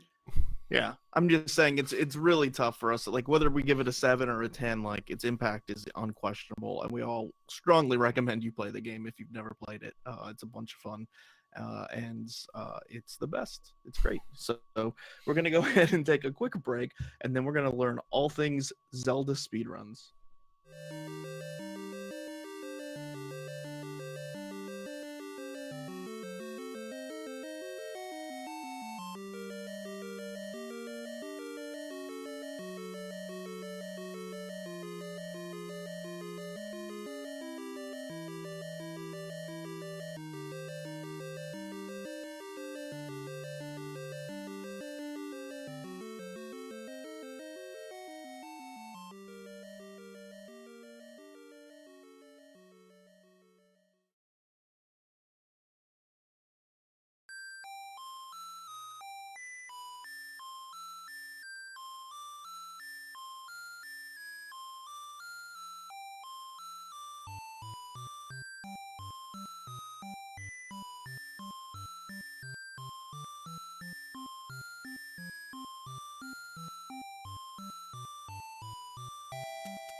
So to start off with, talking a little bit about the speedrun for this game, there are a lot of different categories for this game. So if you're into games with lots of different ways to play them, Zelda 1's a pretty good choice. And honestly, as much as we joke around about, games don't need a lot of categories. Zelda 1 is a game where it lends itself well to it. There's a lot of different ways you can play it. There's a lot of content that can be skipped, lending itself to more of a any percent. There's, trying to nerf yourself a little bit, lending itself to a low percent. There's a lot of extra items you can go for that lend itself to 100%. So there's a lot of options here. I think most people would agree that the primary category for this game is definitely any percent no up A. That's definitely the one that I think has seen the most competition. Most runners who take a crack at this game definitely put up a time on that leaderboard specifically, and I think that's the one that most people focus on. So to start off with, we have Lack Attack 24 here with a 28:29. A really respectable time. Lack was actually the first person to hit both sub 29 and sub 30, right? Yeah, that's correct. Nice. Yes. So Lack has a 28:29. Now in second place is Unos with a 28:50. Cantaloupe has a 28:57, and Darkwing Duck and RC Drone are both tied at a 29:01. Now, when you started running this game, Darkwing Duck still had the world record, correct? He had a... Right. I started running in 2013, and the record then was a 31:25. Right. So this game has gone a long way. Impressive considering, there were runners of this game. Darkwing is definitely no slouch when it comes to running. So beating his time and pushing the game to the point that it's at now, 3 minutes faster. He gets really dangerous. It's really crazy. Yeah. And that's not just you. There's a lot of people who have contributed to the game, right? Like new strats and things like that. I know that you've done a lot of rerouting. A lot of times you'll take a break, step back from the game, find some ideas, and actually approach the game to reroute it. But there's some people who are involved in this process, right? Yeah, most of the time, actually, my routes are terrible, and they're proven slow very quickly. There are many people who have contributed to the route and more individual room strats. Darkwing came up with the original route, kind of the no up A 3 first route. And then it was really the same for years when I started running it. And then Cantaloupe found the world wrap, which eliminated use of a bomb. And saved a lot of overworld travel. It saved about 12 seconds, and that was discovered in 2015. And then there was another route where getting a different key was faster, and then it saved like 3 seconds, and that was found by error. Other than that, pretty much the same. So it's kind of neat that the game is really held up under the route that it was given about 8 years ago. Wow. But yeah, I've done a lot of individual room strats, and Eunice, who you mentioned before, has spent a ton of time working on those room strats and doing things that are very risky, or understanding enemy movements to kind of get the best way possible. And we can use the tasks as an example of being able to manipulate enemies' movements to clear the room as quickly as possible. Yeah, so there's an any percent category that does use up A, which up A, if you're not familiar with, when you pause the game and use up A on the second controller, it allows you to instantly basically game over, which means that you can save your game and either start back from the beginning of the dungeon or start back from the beginning of the overworld, depending on where you do it. And so this is used as a means of warping around the map a little bit, and it can be used to effectively cut off a little bit of time. The current world record is Lack again with a 27:57, and the reason why I mention it right now is because while there's a lot of information that can be drawn from the task, you can't really compare it directly to the no up A category because the task does use up A in order to move around a lot faster. The task being, by the way, and pay attention to the disparity in time here, is a 22:13 by Lord Tom, which is 6 minutes faster than the no up A category, and 5 minutes faster than the any percent category. And a lot of that comes down to being able to manipulate enemies to move in the directions you want them to, manipulate the drops everywhere where you need them.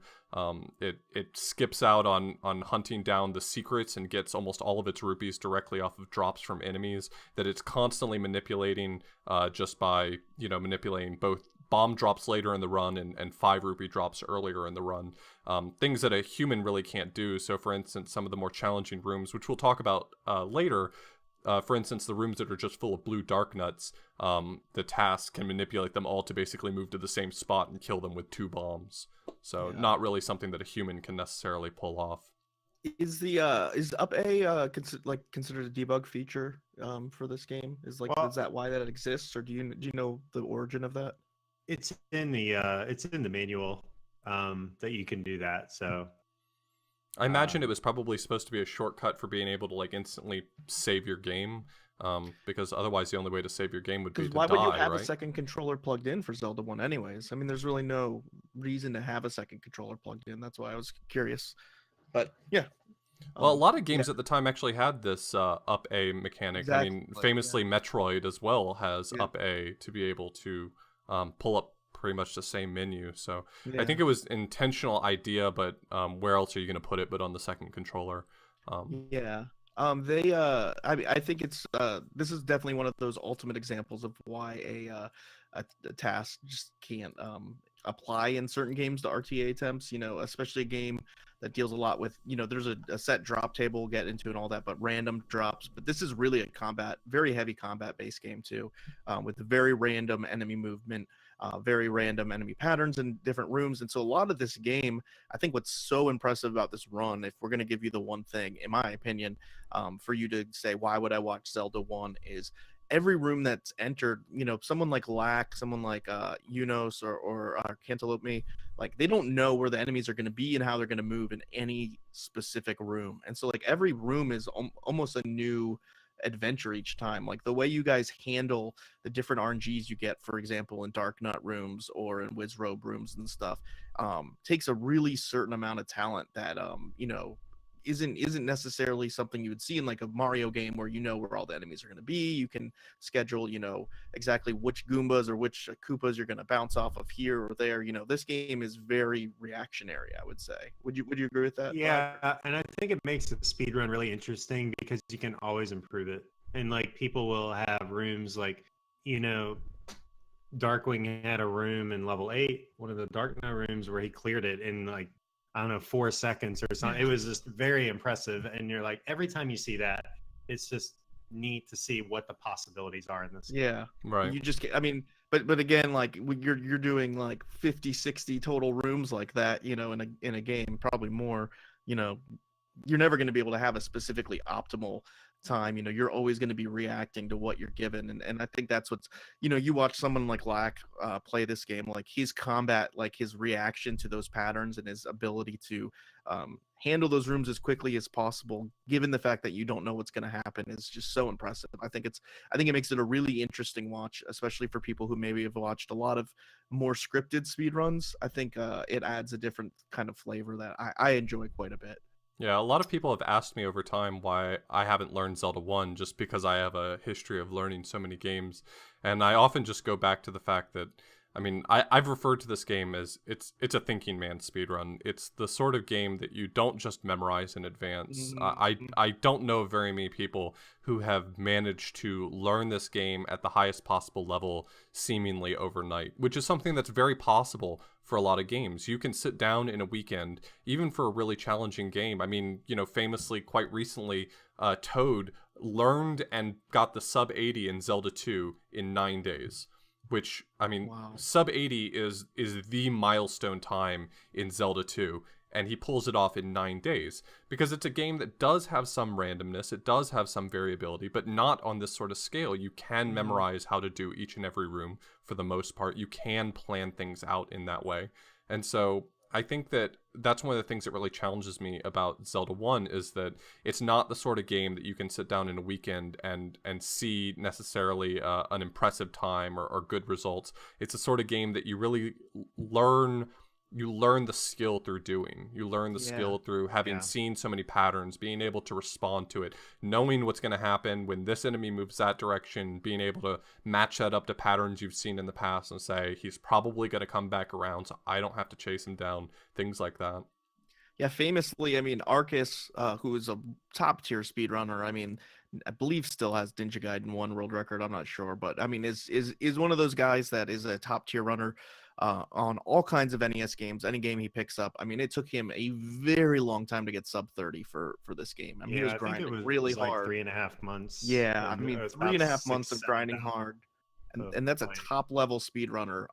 And the reason is like Chad said, not just the combat, but also like understanding the drop tables and knowing how to react to changes. We'll get into kind of some of that in a bit. Maybe we should dive into that soon, but you know, being able to react to getting a drop, not getting a drop, looking for random drops, knowing how to react to how many rupees you have, and where to go. You know, it's a real challenge, and it's really you know, just quite the impressive run. It's way more it's different than a lot of other speed runs you see, even something like Link to the Past, which me and Chad run quite a bit, which is super challenging in its own right, and every room has very optimal movement in it. You know, this has that specific combat and drop factor that those don't that game doesn't have. Like, at least you know kind of what to expect run by run in Link to the Past. I know where I'm getting my bombs, I know where I'm getting most of my arrows, I know how to kill most of the enemies in rooms. They might move out of different ways and stuff, but there's really huge differences in terms of each room, combat wise in this game. Sounds like an easier game. It is. So let's talk a little bit about. I don't know why I'm so bad about it. So just a few more categories we'll run through really quickly. 100% no up A. Don't ask what goes into 100%. That conversation's way outside the scope of this podcast. Unos has a 35-26. Lack Attack has a 35-54. Notably, the only category we have listed here where Lack Attack doesn't have the world record. I'm sure there's plenty of others, but by plenty I mean like 3. So there's the if second you want to quest. run on Famicom Disk System, or okay, so all these categories also technically exist for Famicom Disk System and the Famicom version. There's not submissions for all these categories on the leaderboard, and some of them have like 1 or 2. So Yeah, the game is the same, so Yeah. there's Just no load times. difference.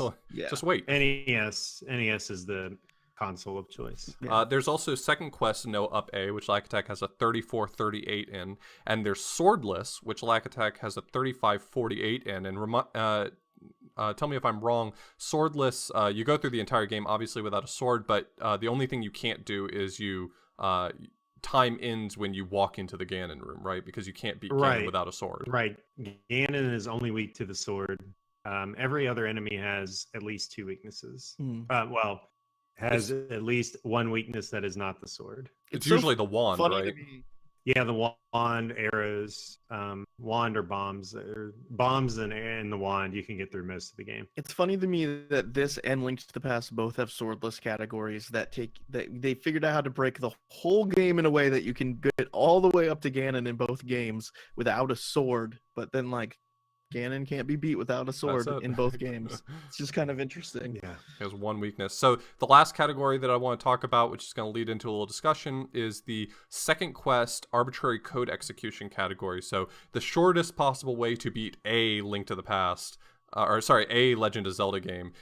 It's for the Famicom Disk System only. It requires you to play it on the Famicom Disk System, and the world record is currently technically a 3-way tie of a 2:29 between JSR, Timmy Loves, and Unos, but Unos actually has the fastest of those times with a 2:29.364. And so the arbitrary code execution category is really interesting. It only works on the Famicom Disk System 1.0 version, and this was all discovered as sort of the side effect of a lot of research from a well-known glitch hunter and speedrun researcher named Sockfolder. You may be familiar with his name because he actually is credited by a lot of communities for coming up with either glitches or setups for how to do complicated glitches for their games. And if you go to like his Twitch channel, he has a list in the panels that just names like 15, 20, 25 games for which he is credited for something in the game. And so the quick overview of how this category works, you go into level 2 to get the recorder, and then you have a specific set of file names in the game. The first file name starts with Zelda because that's the only way to trigger second quest, but from there on it's a series of very specific characters, and you go to the graveyard in second quest, you spawn 10 ghosts, and then at a very specific time you swing your sword and play the recorder simultaneously to spawn an 11th actor on screen. The game specifically can only handle 10 things on screen at one time, and so when the whirlwind is spawned in order to carry you away from playing the recorder, that is an 11th thing. which when combined with pretty precise timing based on the ghosts that are moving around on screen and the way that they're moving, causes the file names to be interpreted as code, and that code instantly teleports you to a glitched underworld room that contains Zelda in it. So Pretty convenient, wouldn't you say? yeah, it sounds like cheating to me. Yeah, there's a couple other things that go to it. Like you mentioned the directions that enemies go, but like the number of deaths that you have matters. You can't have one heart remaining because the sound of Link's of the beeping from having one heart. Yeah, you have to play it at a specific time in the music. It's very. I think the last ghost that spawns has to be in its slow movement state, and it has to be moving in a specific direction. Is there a reason? It's wild. I don't know if I want to even ask this before we dive into the minutia of Ace, and everyone says, "Why didn't you talk about the speedrun that I normally see?" But is there a reason this only works in Second Quest? Because it's the way you have to have those actors on screen, and so the graveyard luckily has a whirlwind staircase where it also has to do with the staircase. And being able to spawn all those enemies, there isn't another screen that has that. Even in First Quest, there's only one stair that opens with the recorder. Okay, and you wouldn't be able to spawn that many enemies on one of those screens. Right, you're stuck with what's there, and then on that screen, there's only one enemy. It's a really interesting run to watch. It's actually not a very hard run to learn if you're willing to sit down for a few hours and figure it out. But it's cool. It's a really fun run to watch, so definitely check out one of those runs. Go watch Yunos beat the whole game in 2.5 minutes. So anyway, I think now is probably the optimal. By Miyamoto himself. So now we should probably talk about the actual game. Let's call this part the actual game. The previous part was not the real game. This is the real game. So like I was saying before, like, I mean, I think the biggest thing that this game has going for it is a lot of reaction and planning out, and the biggest thing that goes into that, the biggest thing that kept me from running this game for a long time, I'm considering it, but I was very intimidated by the drop tables, because it seems like a lot of thinking, a lot of numbers and words, and that makes my brain hurt. Like, talk us into drop tables being not that scary. Okay, so you don't need to know the drop tables to play the game. So there you go. Okay. They can help you go faster. They can help you get drops that you need. You can recognize drops from one enemy in a group. There are 4 groups. And so there are what I call indicators. Like if you get a drop from group A and it's the fairy, you know that you're on number 4 of 10 in that counter. And so you can, go from there and say, well, if I kill 2 more, I can get a bomb drop. If I kill 4 more, I can get a bomb drop, something like that.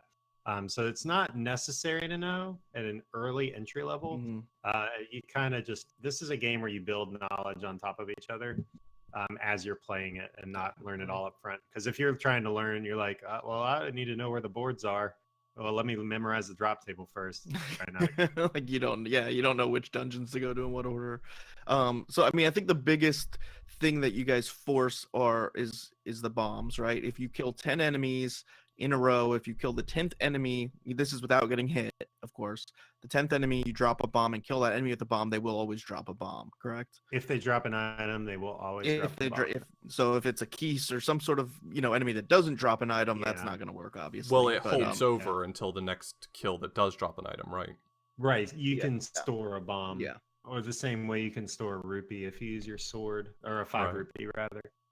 So yeah, it's complicated, and it's difficult to do sometimes, but it's what makes the speedrun work. Absolutely. And I imagine just like you guys have done, you learn a lot about the nuance of this just from reading like the task notes from the most recent tasks. You talk a lot about the small details in how to advance those counters and how to use that to your advantage. Things like, stabbing the center of Manhandla, like rapidly advancing that counter, things like that. Yeah. There's creative ways that you can manipulate that if you're clever. We actually had an instance a year ago where I was playing, and some reason I was trying to count for a bomb and I got a 5 rupee instead, and I said, no, that's not right. We went back and watched the tape and said, what happened? Like, there's no way that this is wrong. I was correct in my thinking, had no clue. why it happened the way it did. And then like 3 weeks ago, Fiskbit, who is a very important member of the community now, finding a lot of the reasons why things happen, actually figured it out. So it took a year to resolve that, Wow. but things are still being discovered about Yeah. the game. So That's really amazing. Yeah, and I mean, there's even weird things with the drop table where if a certain enemies, the way you kill them, like if they have a certain sound, like that means that it counted as a kill versus not. Like specifically, I'm thinking of enemies that turn into bats and some other stuff. I feel like if you get the kill sound versus this sound, that means it's advancing the drop table. So now Is I'm that- going to scare you. Okay. So that's not the drop table. That's the consecutive counter. Okay, yeah. Enemies that you kill and a drop resolves will count as a kill on the drop table.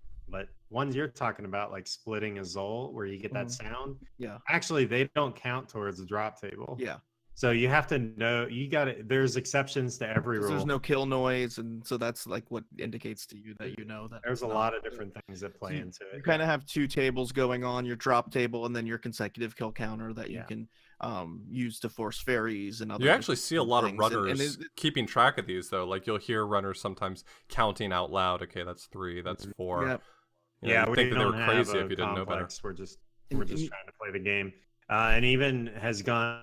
I've actually routed the entire game drops and like with enemies to kill in certain rooms.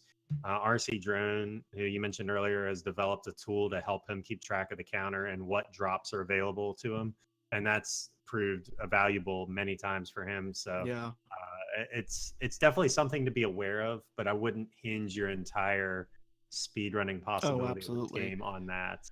But at a top level, I mean, what's interesting is if you watch the game, sitting down to watch the speed run, the first thing you'll notice is you guys start the screen, like you start the intro music, and then you start the game at a very specific point in the intro scene, whatever you want to call it, the title screen, and that's to basically set up hopefully good RNG for a bomb drop in level 3 to start off the game. So you'll notice a lot of resets just within the first minute and 20 seconds trying to force this bomb drop from a dark nut. That's like a big part of the run, right? And you're manipulating that with the title screen? Sort of. So basically, you have a 40% chance of getting that bomb off of or 40% chance of getting a drop from that group of enemies. And the dark nut is in that group. If you wait till a specific time, basically around 3,600 frames for about a minute from when you power the console on, because the RNG runs from the time you power the console on, there is a spike in the number of frames that will allow a drop. And so that range goes from 41 to about 50%. So you're giving yourself a small bump.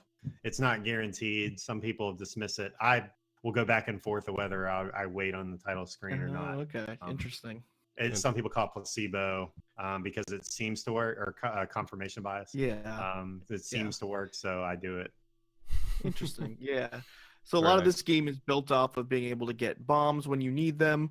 And again, like we said before, like you're talking about very random and difficult combat in a lot of rooms. So you're keeping that in mind while you're trying to keep this drop table in mind. So you might be 9 enemies in a row consecutively killed without getting hit. And then you get bopped by a Keese in a room, or you get bopped by a Dark Knight. And now maybe your run's over because you're on your last bomb and you need a bomb for the next room, or maybe you have to restart your counter. That's why this game is so fascinating to watch, because there is no set. Obviously a task could set exactly what you would want to do, but every run is different. Every run is unique. And that's my favorite part of this run. Your strategy can change in every room. Yeah. It's like you have a plan, but your plan could be thrown out the window. Needs to be with flexible. Or one, unlucky. Absolutely. On top of that, I mean, the point of speedrunning, a lot of these games, dropping any equipment that you do not need to beat the game, right? This game especially, has a lot of different stuff you pick up. I think most of us as kids or whatever, we want 100% it. We want to get all the heart containers. We want to get all of the different items that you can get. But obviously, you're going to pass anything that you don't need to get. So do you kind of want to explain, what items that you can drop that basically, and what ones you need to use and why, kind Sure. of thing? You need, so the things you need are the wooden sword. You need a sword. Yeah. You need the raft, ladder, bow, arrows, recorder, food, silver arrows, and you need a candle. It could be a blue or red candle. The Noah Bay record right now gets the magical sword, which requires 12 heart. So we get 3 in the overworld. I think. Yes, 3. Yeah, Yeah, you so get 3. 3 out of so the 5 in the overworld to get you the required 12 to get the yeah, magic sword. in order to get the, I guess it's not the master sword in this game technically, it's the magical sword. You need to have a certain number of heart containers, so you'll see them stopping and getting hearts. You'd be like, why are they wasting this time getting hearts? It's so that Yeah, they it's a can get the common magical question. sword. Yeah, and the magical sword does a lot more damage, which is going to make a lot of the end of the game a lot easier and faster, obviously, as well. I mean, Yeah, we had somebody or Saver a long time ago did a sub 30 with white sword only. oh wow. I've done white sword recently and we got like 29, 20 something. I don't remember, but it takes a lot of the overworld time out, but you have to rework your combat in certain scenarios. I mean, everything's going to take more hits at that Well, I point, mean, too, so absolutely. it seems, at least for the task, even in the task notes mentions sort of the trade-off between getting magical sword, white sword, and wooden sword, and the task opts for wooden sword, but one thing you'll notice watching is that it leverages bombs for almost all of its combat. Yeah. And so, I mean, obviously, a human could do that, but now you're gambling on whether or not bombs are going to be necessarily the best way to solve the problem. If you need 8 bombs to kill every blue dark nut room, then that's not really an effective way to solve your problem. Yeah, absolutely. I mean, this is a similar thing you run into with Link to the Past, which we talked about before. You still get the tempered sword in Link to the Past. You don't technically need it to beat the game, but it deals so much more damage throughout the whole rest of the run. It's going to save you time overall in boss fights and combat, everything else. So, that's why they're stopping to get those different items. There's a reason behind everything that's going on in the run. And then the other big thing, other than that, is obviously you don't play the dungeons in the order. You don't go 1, 2, 3, 4, 5, 6, 7, 8. What's up with that? Well, it's faster to go to the ones that are closer to you to start. So 3 is the closest dungeon. How do you do it? How do you do it?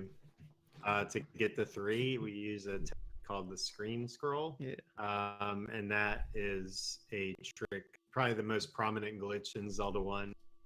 It's kind of game breaking, but not. And you have to get on a specific pixel and then do a 1 frame input on the D-pad. That basically lets Link skip the collision detection from objects, including screen transition, because Link moves at 1.5 pixels per frame. And so if you're on, it'll skip over that transition if you do the input correctly. And so you can screen scroll to 4 seconds per screen if you're just doing a horizontal screen. But if you were to walk to level 3, it's about 40 seconds. With screen scroll, you can get in about 23, 24 seconds times 22 if you're really. So if you're playing it casually, you're not able to get over there because what is it? One of the items doesn't become available in the shop until you've beaten level 1 and 2 or something. I can't remember what it is. You can walk to 3 directly at the start.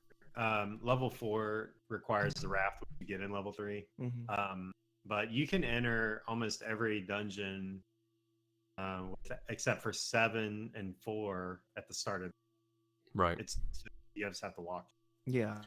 I mean, and this allows you to just not, the screen wrapping, you go from the right screen side of the screen to left or vice versa, allows you to obviously travel the world map really quickly, but also allows you to access certain things that you wouldn't normally be able to access at least as quickly as you can, such as, world wrapping the whole world, like you said, that Cantaloupe found in order to get one of the hearts that you need and get you closer to being able to get another heart that you need in order to get the magic sword, making that whole process considerably quicker. It's used throughout the whole run to get places, and it's a really cool trick. It seems like it's pretty tough. I mean, it's very precise, but players of the top caliber like Lack and stuff pull it off very easily. It's an easy place to lose or gain time again versus a task where you're not going to nail a screen scroll perfectly. You should watch the task do screen scrolls. Watching the task do screen scrolls is amazing. It walks onto a screen and then walks right back off like instantly. It's Yeah, really It's fun really to cool watch. to watch. This is also kind of an interesting instance of one trick turning into lots of tricks, because the way that you do screen wraps and the way that you walk into the HUD, which is sort of another form of screen wrapping, is also the exact same glitch that allows you to do the block clips and the ladder clips, right? Yeah, it's the same kind of collision detection that lets you flip through these blocks. The blocks are actually only half tile. The collision detection is in the middle of the block, so you can clip into that half block, and there's no collision detection on the side once you're in the block, so it lets you walk out. Right. And so that one mechanic lets us save several minutes. Mrs. Lack Attack, very good at the block clip. I watched her PB run the other Oh day. yeah, She was block clipping through everything. Mrs. Lack can do Yeah. block clips, so She that's block clipped through encouraging. the Patra room in the one level. I was like, oh man. Yeah, so Yeah, there's a lot of this- screens where there's perhaps a stairwell in the middle that's surrounded by blocks, and the block will only move once you've killed all the enemies on screen. So obviously getting in there and just being able to clip straight through the block to go to the stairwell is going to be considerably faster, and it definitely makes a big difference because a lot of those rooms are filled with dark nuts or other unseemly combat opponents, so Absolutely. it's really nice. Also, I remember sort of anecdotally, one of my favorite things is my very first GDQ I ever went to was AGDQ 2015, which is the one where I met Lack Attack at, and I remember running into him in the practice room, him and Jay Coper and Darkwing Duck all huddled around a TV trying to figure out whether or not they could use this glitch to walk through dungeon walls. Oh gosh. Yeah, I remember that. We were all huddled around that like 13-inch TV that we had back then. We didn't have the nice TVs that we have now, but that was I remember that. That was really cool. The verdict is you cannot at this time. Yeah. At this time. You can clip into the walls, right? But you just You can't can clip get quite deep another into the wall, screen. actually. Yeah. Using the ladder. The ladder is a really weird item and has a lot of interesting properties that allow for things. So it's like walking on and off the ladder will change its position on the screen, so you can get it to be down into the wall where only Link's hat is showing. Mm-hmm. So it's, I don't know, it may have something. You never know. Yeah, It's just you pieces would of the say puzzle you have to put together. that's how speedrunning is, right?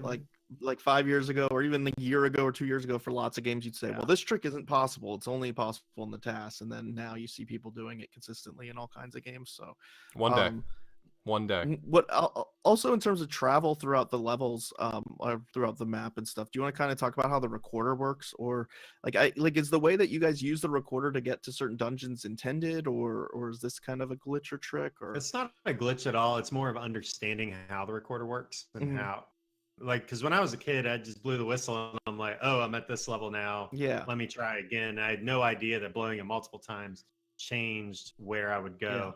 And so basically there's a counter 1 through 8, and it only counts dungeons where you've gotten Triforce. So the counter starts at 1. So if you collect Triforces 1, 2, and 5, and you blow the whistle to the facing up or right once, if you blow the whistle once, you'll go to level 2. If you blow the whistle facing left or down once, you'll go to level 5, because it just moves along that I guess counter, skipping the dungeons that you haven't gotten or haven't gotten the Triforce. So we blow the whistle. Well, we used to blow the whistle twice after one dungeon to get to one of the levels, but with different rerouting, you actually don't do that anymore. Yeah, so a new glitch was found not too long ago that changes this, right? It's a bummer it's not used in Up A, but it can be used on. I've watched FAP use this for when routes go wrong, like when he doesn't get his rupee counts or bomb drops, you can use this to do some interesting things. It's really cool. Yeah, so the reason we don't use 2 recorders at once anymore is the tricorder, which isn't a glitch, but it's more taking advantage of time you have to wait. So like one technical thing is that Armos, when you touch an Armos statue, you have to wait for it to wake up and then move. However, that timer counts down while the recorder is being blown. So you can blow that, you can touch the Armos, blow the whistle, and then that timer counts down, so you don't lose that time later. What you're referring to, the recorder, is the newest glitch that's been found. That's actually pretty game breaking. and is really the biggest glitch found since the screen scroll, in my opinion. It's been probably 7-8 years since that was discovered. The recorder is blowing or riding a whirlwind across a dock while you have the raft, and that will warp you. Usually the recorder warps you to the dungeon entrance. The recorder will warp you northwest of that dungeon entrance. So in First Quest Noah Bay, it's useful once after when you're on your way to level 7. You can save 2 seconds optimally, but if you miss it, you're losing, I don't know, 10, 12 seconds. So it's pretty punishing if you miss it. But second quest was rerouted completely. The other categories have yet to be rerouted. So there's a lot of work actually to be done. When you say to take northwest advantage of a dungeon entrance, do you mean a few tiles northwest, or do you mean like a screen northwest? One up, one left. One screen like up? World map One- up left. Yeah. Yes. So one, if you were to walk one up and one left, one screen up and one left, that's where you would end up. Wow. That, So, like, that you does end seem up pretty with- significant. I've watched it used in Noah Bay for it'll take you right to the shop, like right near the shop that you get the blue ring and the meat and stuff like that, Correct. right? So there's ways to route it into that. If it's not optimal, I don't think in the way that it's used in that, but it's, you know, if you're on a certain rupee count or whatever, you can actually do a different route. And that's kind of what's interesting. It's kind of an interesting segue, I guess, is this game does have a whole lot of different routes to it. I mean, outside Yeah. of the safeties that you can drop, you know, we've talked about this with Link to the Past when we had Blunt Bunny on. You know, Link to the Past is a game where you have a lot of safeties that you can drop. You can have different defensive safeties. You can have different, you know, weapons that do attacking, other things. So when you're learning this game, I'm sure people get, you know, the blue ring that gives you more defense. You can get the wand, which makes attack a lot better and stuff. But you know, outside of that, there's different rupee routes that you guys do as well that help you. Basically, these are dependent on RNG, kind of. I mean, how your run's going RNG wise with your drops for rupees to decide what you can do. I mean, sort of. You how can would you always explain it? force rupees by not Sure. getting hit, and so then you take RNG out. Sure. But yeah, you can do a few routes. One is the 30-30, which is the route I use in my PB, which is the fastest one. The red candle is actually timed to be just as fast, but it's a little more stringent on bombs leaving level 5 because you go different dungeon order. And the double 100 is about 10 seconds slower, and then gives you some extra money. So there's a lot of things that kind of go into these routes, and it's really up to preference. Mhm. I do 30-30 because it's the fastest. Yeah. So and that everything means else. you get 230 all these different places in secret areas you can find. You can get a bunch of different rupees, and there's some that you get 30 rupees in. There's 2 that you can get 100 rupees in, and so you go and get the 2 with 30, or no, you get 1 with 30, and then you have to force 30 rupee drops by the point that you need the candle, right? You in still, order to I buy mean, the you still candle. need, you need 60 rupees at a certain point about 9 minutes into the game where you Yeah. buy the blue candle. The double 100 route, you actually get a 100 secret in addition to the 230s. Yeah. The other double 100 route removes both of those 30 secret. So it still you're buys the replacing a blue 30 candle. for 100. You're basically. replacing 2 30s for 100. Oh, okay. And So that's the it's- difference in time. There's a lot of things that go into it. The red candle doesn't let you use the blue candle in 2, which I find to be a time saver. So that's kind of uncharted time. That's your gaming Mhm. spots. And you need this money to buy some of these items like the bait arrows and candles. And that's why we get the money. Yeah. I mean, again, like the arrows, unfortunately, the arrows are necessary only literally for one enemy, right? And that's You only, oh, it's one enemy that you buy the arrows for. So someone could figure out how to skip that. how Say to kill probably about a Goma minute. without the arrows. That would save a bunch of time. You know, you need the food in order to get past the grumble. So you got to get this food throughout the route. And so if you don't have the, you know, if you're routing to get certain drops to do the 30-30 route and you miss them, you get hit when you're not supposed to or whatever, you can always use the double 100 as like a backup. So it's one of those cool Right. games, again, like we said, a thinking man speed run where it's dynamic. You're in the middle of a run, you might be on really good pace, you get hit when you're not supposed to, or you don't, you know, you try and get a random rupee drop to fix it and you don't get it, then you can go use this as a backup, still try and Mhm. PvP. So that's really cool. I Yep. mean, I think you could technically still world record with 100 or no? Do you- Yeah, maybe. Maybe. It'd have to be a really good Hasn't run. been proven yet. The fastest 100 time is 28:51 by me. So Okay. So it's you can still sub 29 with it. So most people could PB with the 100 run, yes, other than you. I can do it. Yes. Yeah. So do you want to go into talking about the bosses now, or I any interesting mean, boss fights that you want really, to talk the about? bosses aren't too much to Sure. talk about. Like the one that's probably the most frustrating is Minhandla because he moves randomly throughout the room. But you know, the other ones like Aquamenus is extremely easy. Dodongo dies to a bomb and a stab. Mhm. Goma dies to one arrow. Ganon dies to 4 magical sword hits and silver arrow. It seems like Gleok is the hardest fight for Yes, a speed run. Gleok, the first Gleok you fight takes 16 hits with wooden sword, and you only have 4 hearts if you do the fast route. So Gleok is why I stopped trying it's to pretty learn tough. this.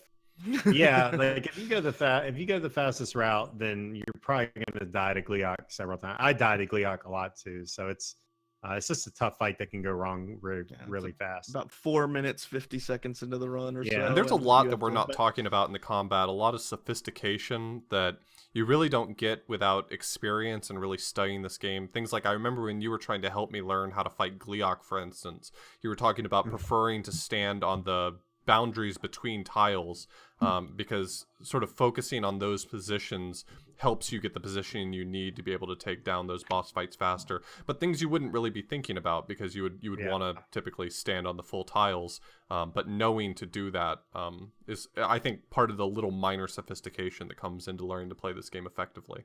Yeah, and you just learn by experience. Like you learn where not to stand and how to watch other people fight the bosses.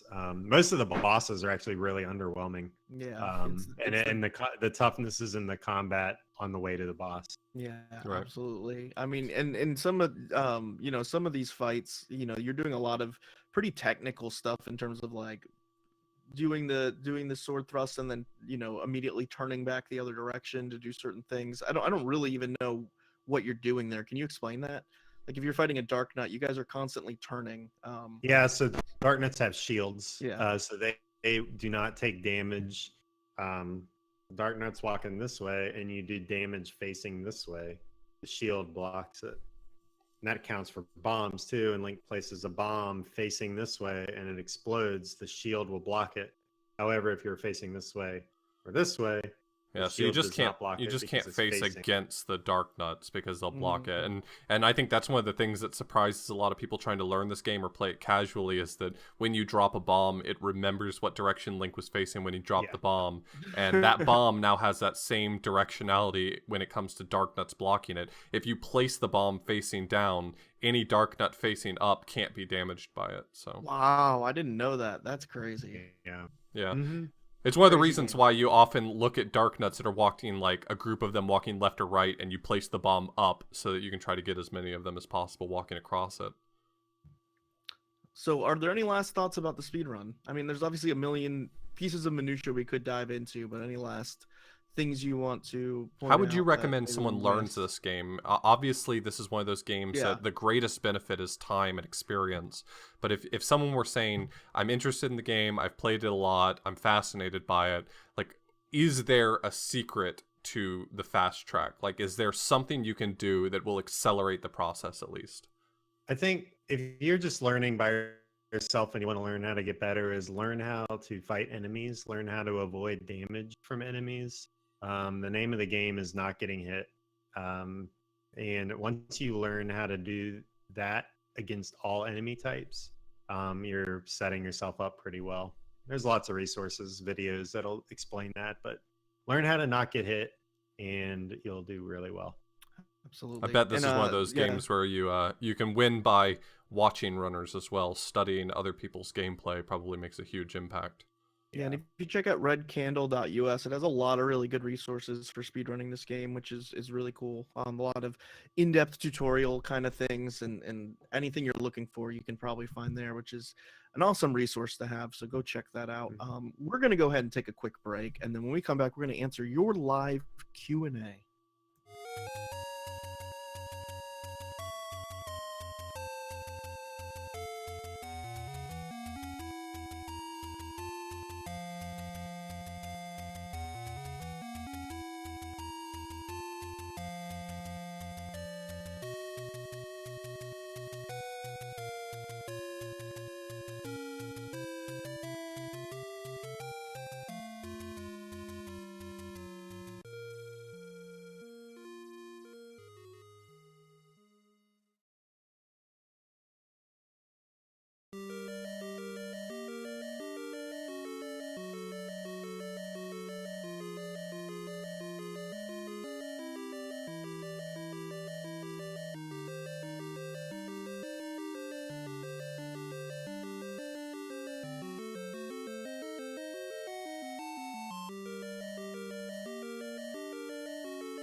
So before we wrap up this episode, I think that we're going to answer a few of your questions. As always, you can feel free to send us questions on our Discord. We put up events on Twitch to let you know what episodes we're going to be talking about and who our guests will be. So you can feel free to check through those at all times and let us know what you want us to talk about. In addition to that, we try to let you guys know what's going on Twitter, and you can check these episodes live to ask us questions while we're recording that, and we actually have quite a few questions from that. So to start off with, before we jump into the viewer questions, we were asked in advance from Yellsrake on Discord. He says, a question for Lack, how many Zelda PBs do you have in terms of loaves consumed? You got to explain the reference first. So he's talking about loaves of bread. So whenever I started this about 4 years ago, every time I would get a personal best or PB, I would have slices of peanut butter toast to kind of celebrate the accomplishment. And so that's kind of been the meme in my channel. That'd be rough for Off. He learns a new game a day. He'd be eating three pieces of toast every stream. It's not every PB, it's meaningful PBs. Okay. So Right. Yeah, if it's one that so I'm I happy probably with, would have made it I'll through take one the loaf. toast. Yeah. So it's hard. You have to make sure you have bread in the house. Like if you're streaming, otherwise you can't PB. So Yeah, because it'll be lost. and if you don't PB, you'd blame it on that because you're just Honey, I'm not jinxing getting yourself. groceries until tomorrow, so don't play well. Yeah. So I have 2 pieces of toast per PB whenever I have that, and that means I would need that's 8 PBs per loaf with 16 slices. How do you know how many slices are in a loaf? I would not know that off the top of my head. looked That's it what up. makes Lack the drop table You gotta expert know right here. all angles of your, your brand, right? So in those terms, about 4.5 loaves of bread for Zelda 1 in just the It's a main lot of category. carbs. I heard gluten's not that good for you. About 2.5 loaves of world record PB tip. So Wow. 21 world records. That should be a special kind of bread, I feel like a real good whole grain bread or something. Yeah, Maybe like a seedy bread. Yeah, you can't have Wonder Bread and do that. Not for the world record ones. We were joking before we started recording that that Lack is single-handedly keeping the bread industry alive, and that whenever he doesn't PB for a while, they can notice it in their financials. Yeah. So Angie J Retro asks, do you feel like Zelda invented the idea of items unlocking specific areas of the game like a Metroidvania? And is Zelda a Metroidvania?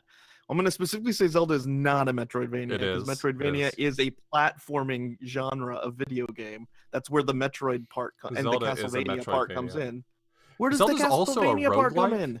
It's also an RPG. Gosh.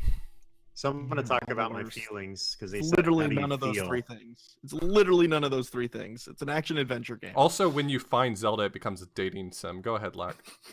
He says, "How do you feel?" I feel okay.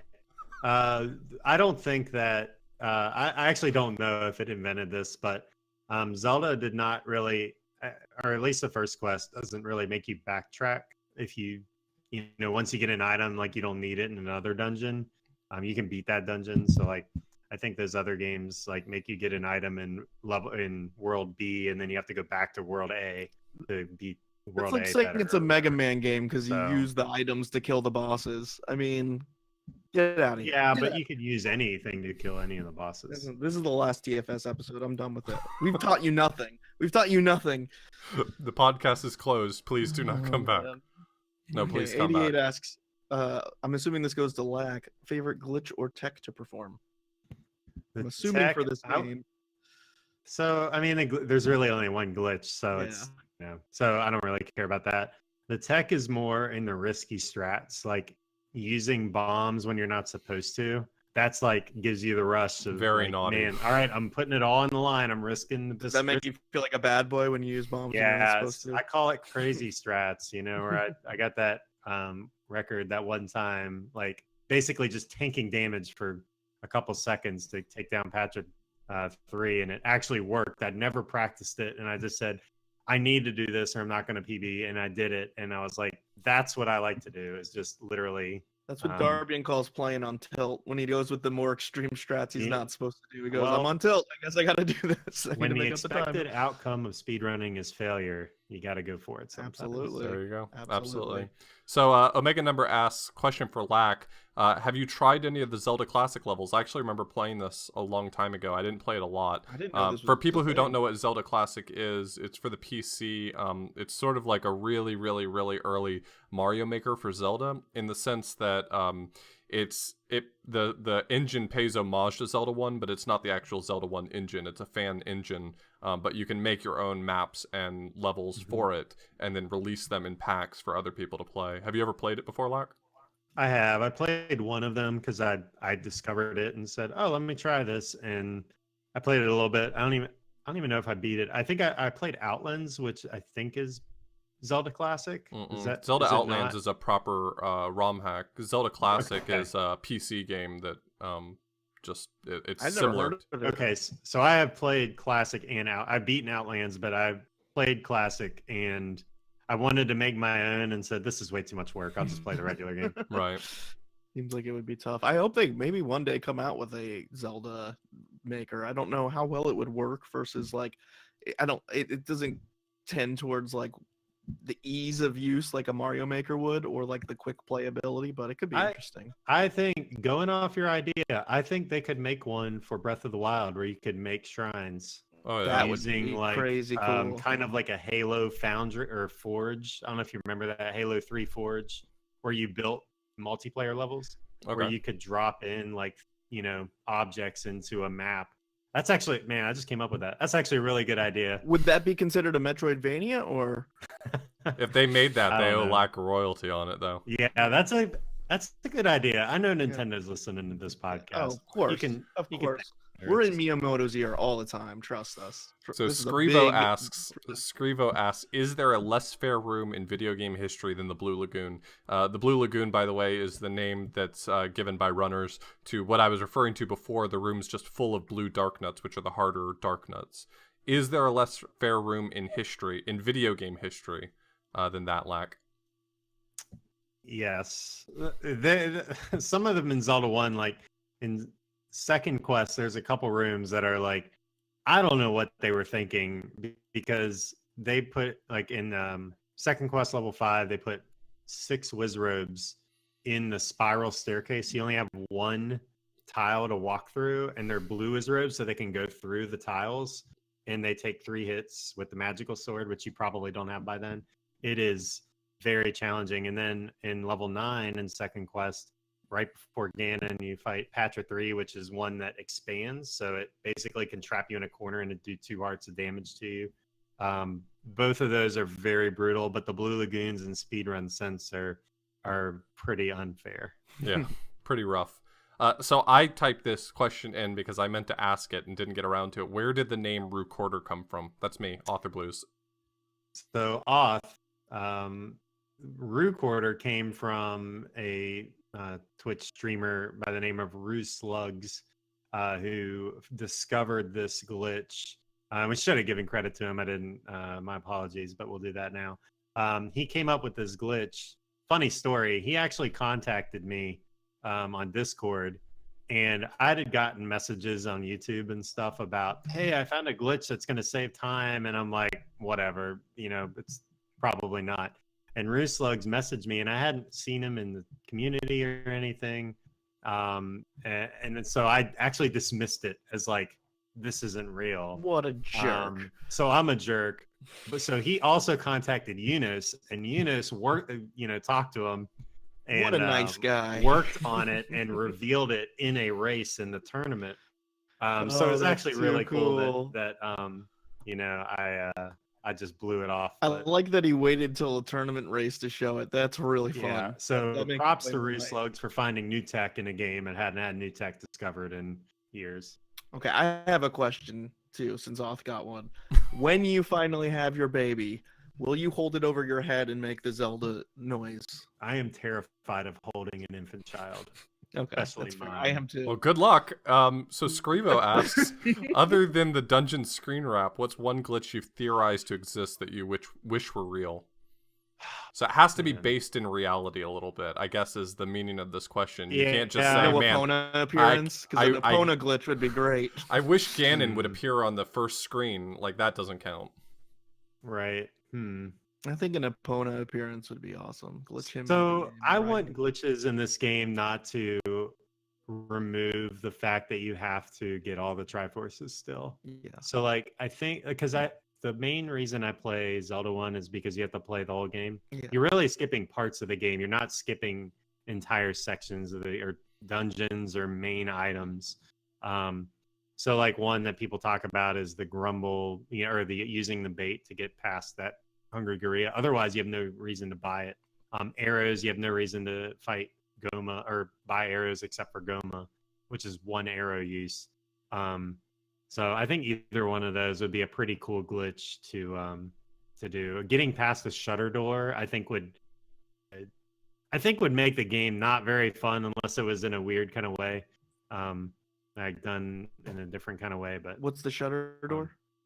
Where you have to kill all the enemies to make the door open. Or being able to push a block before you killed all the enemies or something. That'd be interesting. Yeah. So like things like that kind of remove gameplay is, I don't know. I have mixed feelings about it. I feel like not having to route 80 rupees to get one arrow to shoot Goma, it's got to be the right answer, right? I mean, you have to route in 80 rupees to shoot literally one arrow. Arrows have a little more. They have other use. They have other use.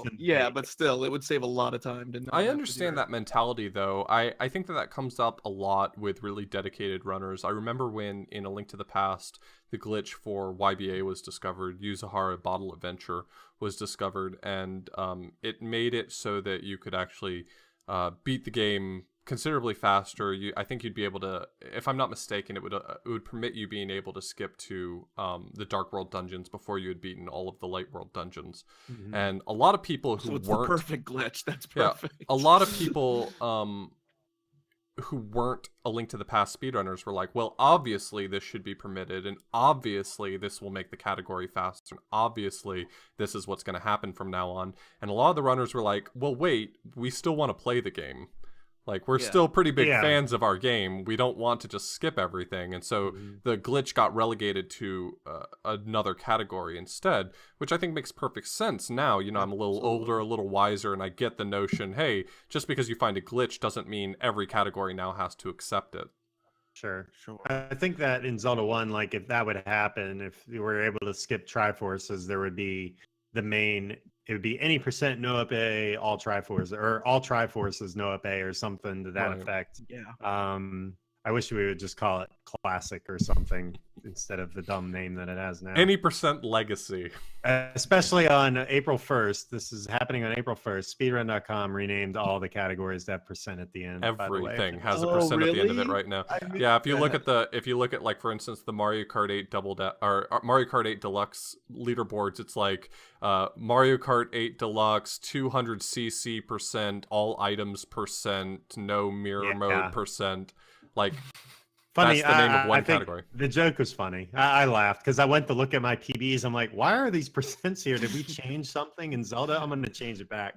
Yeah, I noticed it. I noticed it on the Super Mario World speedrun leaderboards because Super Mario World doesn't use percent. Yeah, it says 11 exit percent, 96 exit percent. That's too good. Before we go to our last question, I just want to point out that 88 in chat said you Octorok at this game. I felt like that was worth pointing out. That's nice. And our last question is from Case. He asks, Lack, do you have a new goal in mind once you achieve 2828? 27, man. It's possible. 27XX or a 2827? No, 27XX. It's possible. Oh, wow. 2828 was actually a time I made in jest. When I had 2850 in December 2015, I was like, kind of moved on from the game and said, yeah, 2828 is my goal. And I said it jokingly because I didn't think I was going to be able to lower it that much. And now I've been on several runs where that's not even that tough. But I think 27 is actually, it's going to be hard for 2828, but you're 1 second away. 1 second away. I lost 13 seconds in the last, or 12 seconds in the last 2 minutes in my PB, so it's kind of embarrassing. 27 can happen.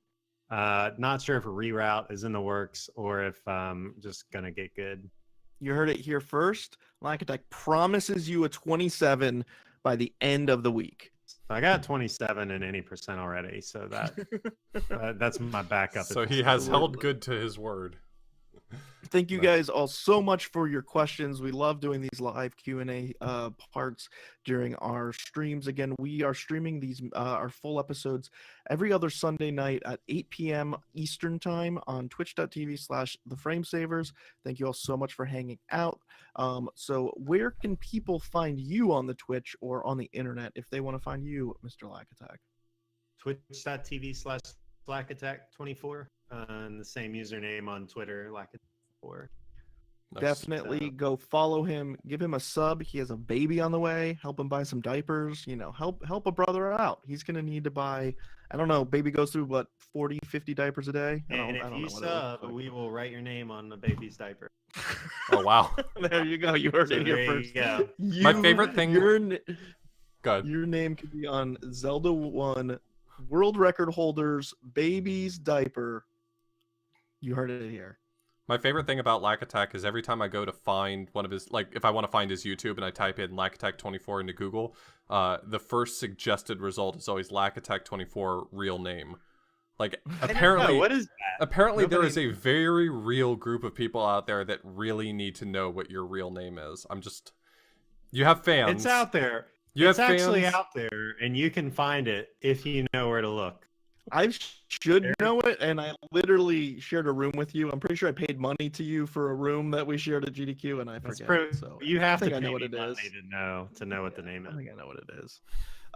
So where can they find you, Mr. Author Blues? You can find me on Twitch, Twitter, and YouTube as Author Blues. Where can they find you, Mr. John Carls? Find me on Twitch and Twitter at John Carls. You can find me YouTube at John Carls1. Also, you can find all of our Framesavers content on theframesavers.com. That should have links to our Twitch, our Twitter, our YouTube, all of those different things.